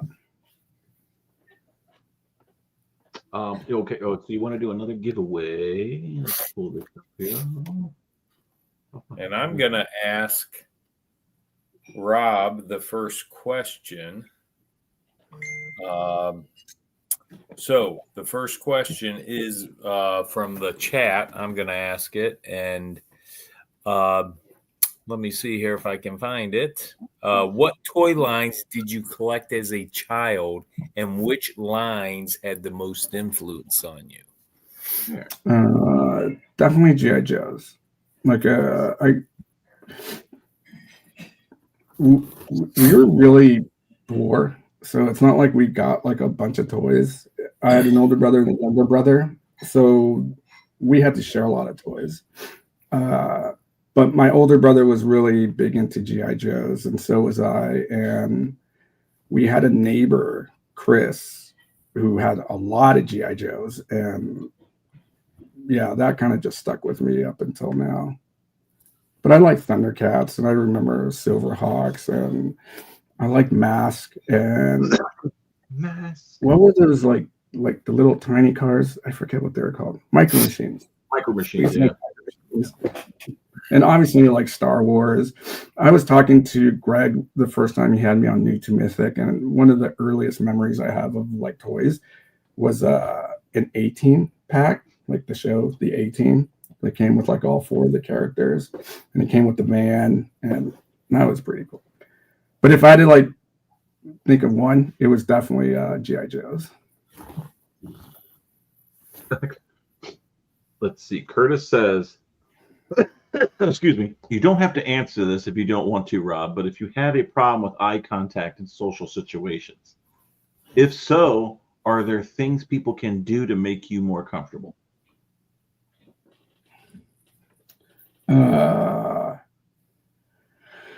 So like I have like really bad teeth. So yeah, like talking to people like in general kind of makes me like have like social anxiety. Because like I could, when I'm talking, like I don't really notice it, but sometimes I know that people are looking down at my teeth. So it kind of gives me like this weird self-conscious feeling about talking to people in public. That's why I always kind of tend to work at jobs where I don't have to deal with a lot of people, like customers or anything like that. But no, I don't think there's anything that anybody could do to make me feel more comfortable or anything. Like I like people that just not carry the conversation, but just like that, like Dirt, for like example, like the way he was talking to me, he was just carrying the conversation like we had been friends forever. Like it wasn't like a kind of like asking questions or anything like that. Darla was the same way when I met her, and I think I told Curtis this, like the first day I met her, she was walking maybe to the elevator, I can't remember, but I just just said like Darla as we were walking by, and she's like, oh my God, Rob, and like she like hugged me, and like it felt nice and comfortable, like it was a mom hug, and it was nice. Yeah, I don't know, like I don't think there's stuff that people can do. I mean, I used to wear braces, and then I didn't wear braces, and all my bottom teeth are crooked. And sometimes people think they're looking at my bottom teeth that are, which they weren't. And then my dentist is like, "Oh yeah, they would have been crooked anyway if you wore your retainers, because you have wisdom teeth that were pushing forward." And I'm like, "Why didn't anybody fucking tell me this? Like, why didn't anybody say like take these out and your teeth wouldn't?" But yeah, where does Rob keep his sock collection? In the closet back there. It's quite a lot. lot of white socks, and I saved the special colored socks for special occasions. Nice. Jacob Wins it pulled out the legions, messing with Sir Elijah and the new barbarian Wicked Biggs. They are Jacob. Oh, here we go. Brian Carr. My question for Rob is how can Quality challenge. quality challenged person such as myself get awesome hair like you? Me and Mike want to know. God, I want to know. You know, my best friend, he started to have a receding hairline, and I'm not making a joke or anything. He used Rogaine, and like, dude, like the receding hairline wasn't receding anymore. All of a sudden, he has like really nice head of hair or something. But I don't know if he really spent more money to really get shit going or something, or did other things. But that's what he tells me. Apparently, it worked, and it worked for people like. I mean, do you guys remember Steve Carell in the first season of The Office? Like, Yeah. he was pretty balding, and then in the later episodes, he has a full head of hair. And he said in an interview that all he did was use Rogaine. I Wow. was like Matthew McConaughey. He was pretty thin, and then he got thicker. He says he hasn't done anything but massage the scalp or whatever he says. Yeah. Yeah, he Yeah. says rub the scalp. It's okay, Brian. Like, I'll let it grow out, and I can cut it, and we can work on a wig for you. Oh, I need one. Yeah. What's the stuff I see on Facebook all the time? Spartan. Someone tell me if it's good. I'll buy it. Spartan shampoo. It's funny because I was researching good dandruff shampoo, and now on Instagram and Facebook, there's a shampoo called Flakes that pops up like all the time. And I was really tempted to buy it, but then I read some reviews, and it said it's one of those things where it's good for like a few months, and then it ceases to work after that, which is pretty much like every dandruff shampoo I've ever used. Like, it's good for a bit, and then it just doesn't work anymore after that. Furious Figs. Rob, what's your favorite cartoon theme song from your childhood? It's a good one. It was either a tie between Thundercats or Silverhawk. They were pretty catchy, but not cartoon so much. The Knight Rider theme song, like even if I hear it today, that or do you guys remember Airwolf? Oh yeah.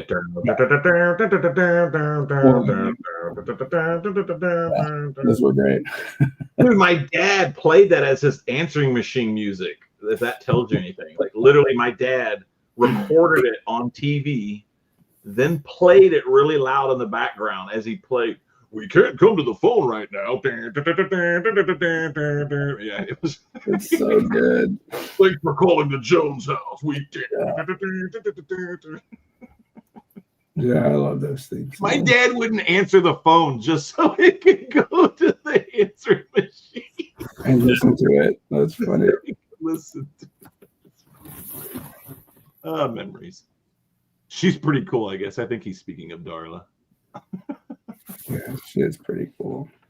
Darla says I totally adopt Rob. Thanks, Darla.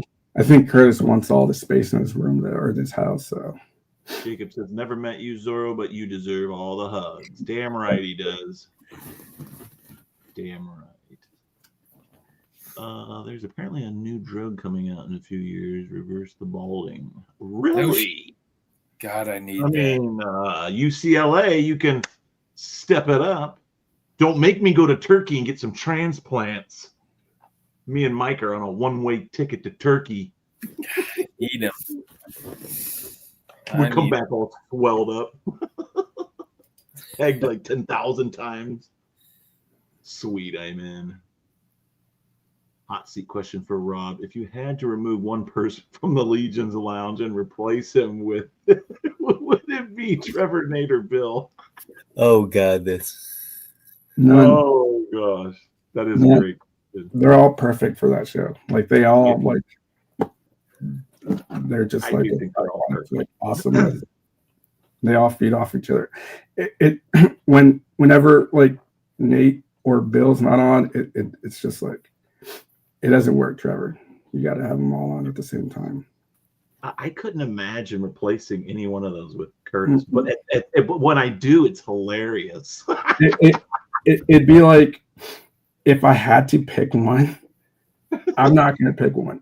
It'd be like if somebody asked me that about like Shooting the Shelf. Who would you replace between Curtis and Justin? Like, you can't do it, dude.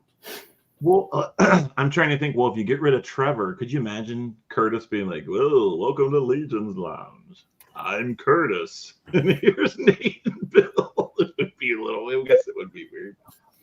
Has Curtis ever co-host the Legion's Lounge? I don't think he has. Yeah, I don't think there's ever been like a co-host unless it's a guest that they've had on. That would be great. I love it. Free yourself and shave it off. That's what we kind of do. That's what I do. I let it grow out and get a little puffy and stuff, and then say bye. Trust me, the when I have like a really bad itchy scalp dandruff day, it's on the top of my mind coming home and like just buzzing it off. Yeah, my dad was a funny guy. He's still a funny guy. He's still a funny guy. Curtis with the heat. You had, like he said, you have to pick one.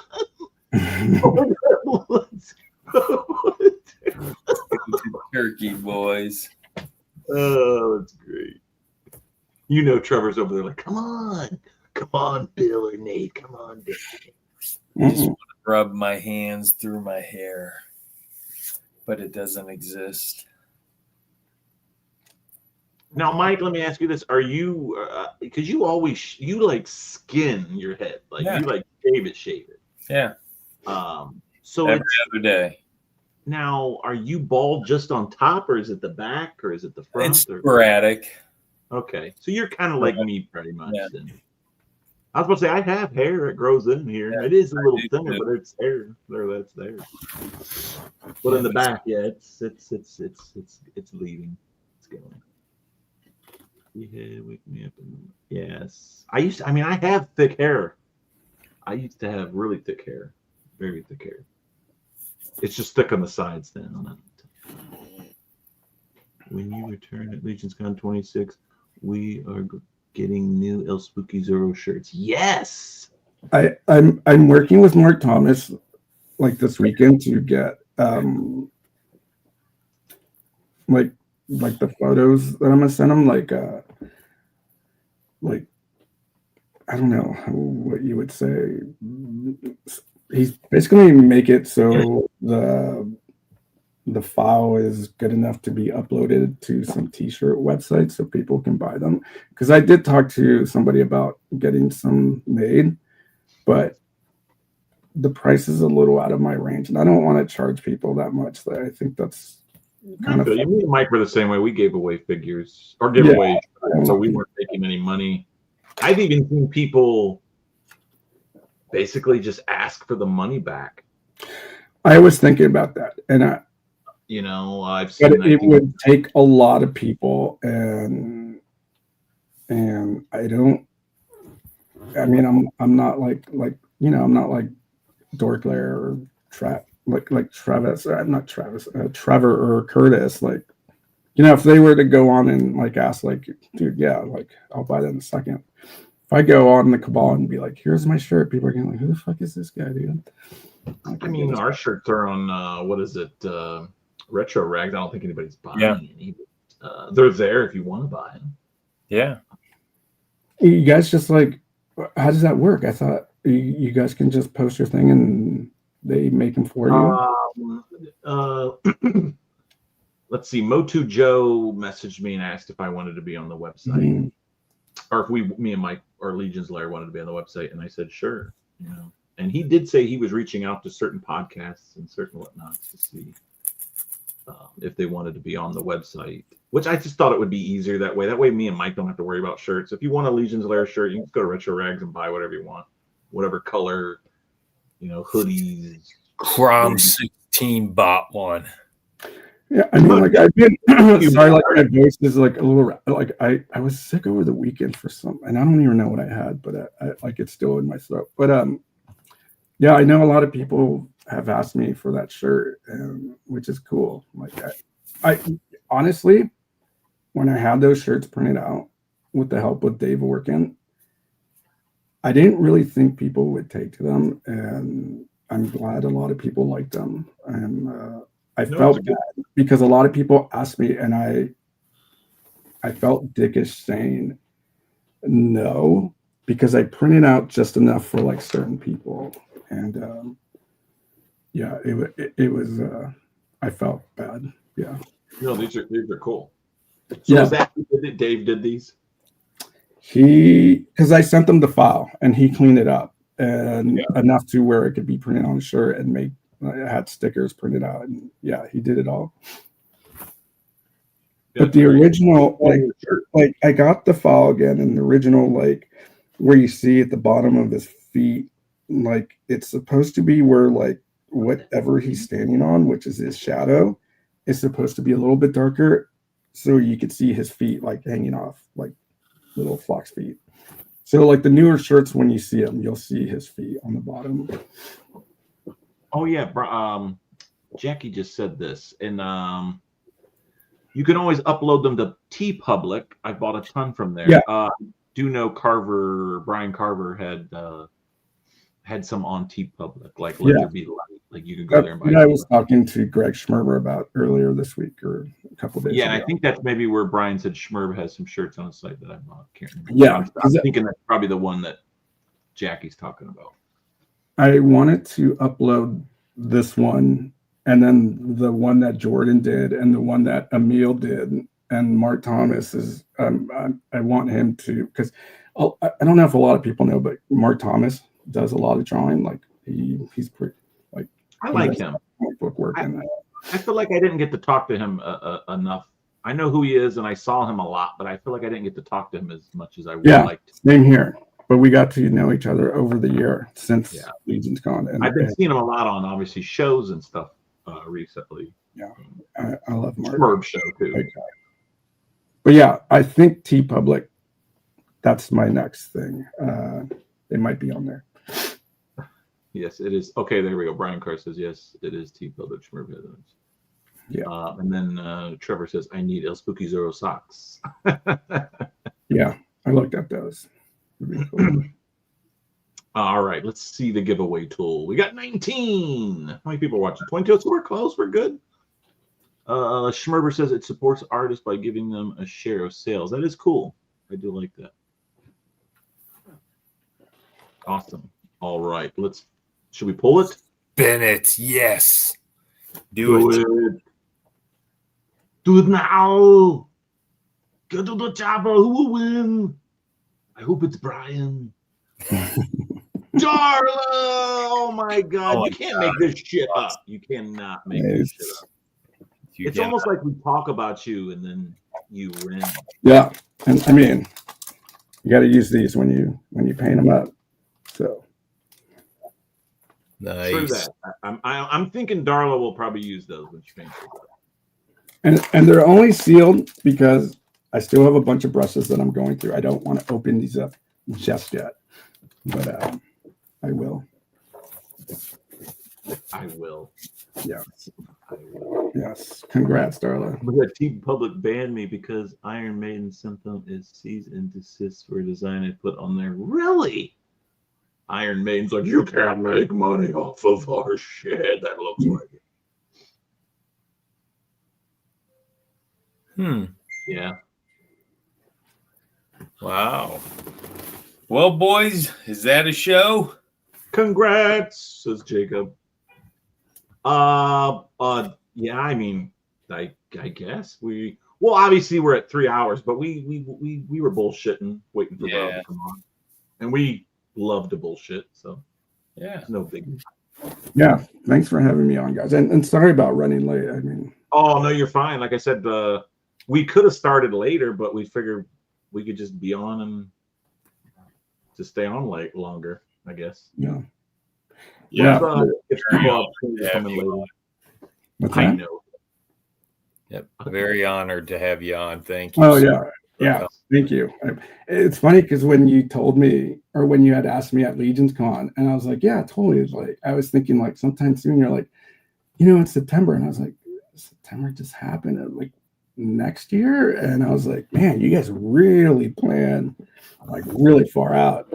We are bi-weekly. I guess if we were weekly, we probably would stick a little closer.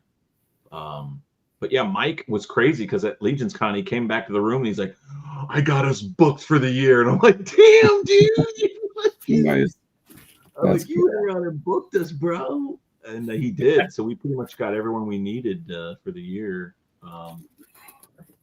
We said next year we might do something different, might play it by ear, because that's what a lot of the other podcasts and different people do, whoever's popular, whatnot at the time. But but that is, I know what you're saying, we say that and it's like there might have been like 20 people ahead of you at that time, and so they got the early spots. It might have just been how Mike went around the con asking people.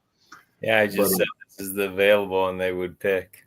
Yeah, we're so glad that you finally got to come on, because you're definitely relevant in this community. Everybody loves you. I appreciate that, dude. Yeah, I mean, just right now I'm working on these heads, giving them out to people. But if anybody's interested, I always still make these little bags for your figures. That is cool. Oh my God, I'm reading the thing from Everett. First Surge informed me that your intellectual property claim has been filed by Iron Maiden. Oh my God, that's horrible. Everett, that's freaking great. Yeah. I mean, I always get upset when, like for instance, I can't play anything on YouTube music-wise. Like, I think I played one of my AC/DC videos, or one of my TikToks I made with an AC/DC song in the back of it, and there was only like 10 or 15 seconds, and they're like, you have to remove this or your video is going to be taken down. So I had to go in and edit our YouTube video and take away the 15 seconds of AC/DC music. And I thought, me and Mike are profiting off this. I could see if we're making money, but like we're not. So if anything, we're promoting AC/DC. If anything, we're advertising for them, but like I guess they don't see it that way. Yeah, what's interesting, when when the music labels all switched over and Warner bought like all major record labels. Yeah. When that happened, my phone was blowing up from my my Vinyl account. Like every post that I had that fell under the Warner Music Group, I was getting like messages like, this cannot be played. And it was just like, so yeah, that's pretty cool. Yeah, they were and then see, that was like my first interaction with YouTube, because I'm thinking, oh yeah, I literally just played a video that I made on YouTube and I just figured it'd be okay. Nah. And then what's funny, Trevor played the same video. I think he played that same video on Legion's Lounge, and real quick Bill goes, turn that down, and he did. So it was only on for like a split second. He played my video, and it was literally just selfies from Legion's Con that I took with everybody, and I just had AC/DC music playing in the back. That's interesting. Yeah, and they're just like, oh no, you can't have that. And I'm like, oh my God, I'm not doing anything wrong. Come on. Yes, I love those bags, especially the one over the shoulder. Yes, they're nice, man. Real nice. Yeah, I'm like still working on it. Meanwhile, Shooting the Shelf doesn't know who they have next week. Well, it's Road to Legion's Con, so you better pick somebody who has a freaking table. I would hope. Yeah, I would hope so. You guys got to get Brian Carr on after Legion's Con when you guys talk or something. Schedule that. Yeah, we're definitely gonna have Brian on, and we probably should have Mark on too. Mark as well, because he seems like a nice guy. Like I said, I think I waved to him. That's about it. Like we acknowledged each other, but like I've never actually sat there and talked to him. But like when I see him on Schmerber's show or whatnot, he seems like a very cool dude. So Mike, I just remembered something. Yes. So, today at work, I was listening to New to Mythic. Okay. Yes. And do you remember your prediction about who would get a legacy or not And one Yes, of I them, made a lot of predictions. Yeah. one of them was Sir Valgard, and it was a big I no, no, said, no, no, no, no, no, no, no. He would never get one. I was like, and then he got one made. And he got one. Yeah. I said Well- that because of the it was the 'Cause he was kicked. Kickstarter exclusive. And I thought they would never even revisit him Yeah. because of that. And Well, you know, it was funny that you were saying that because I remember seeing some people mention that when they did the reveal afterwards, like, well, my Sir Valgard is worthless now or something like that. I was like, dude. Oh, it's not worthless.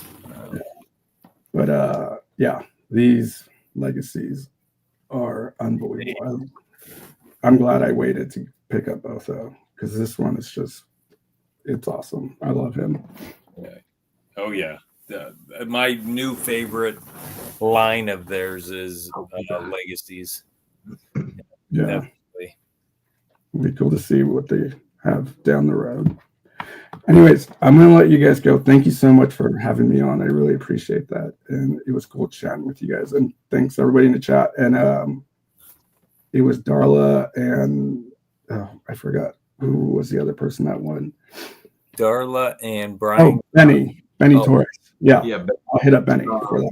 And 2 weeks from now, October 14th, 7 o'clock, season 4, episode 21, our guest will be Kirby Smith. So I Who assume we'll be is talking about. massive skeleton fan. Yeah, well, he's definitely a Goblin fan. I know. Oh, I thought he was- I know he's a Goblin fan. I don't know, Mike. He seems to like my pauldrons just as much as you do. So we were going to find out. We're gonna have a good time. Yes, we are. So check into that, Rob. Thank you so much. Everyone else, we appreciate you. And Cabal above all.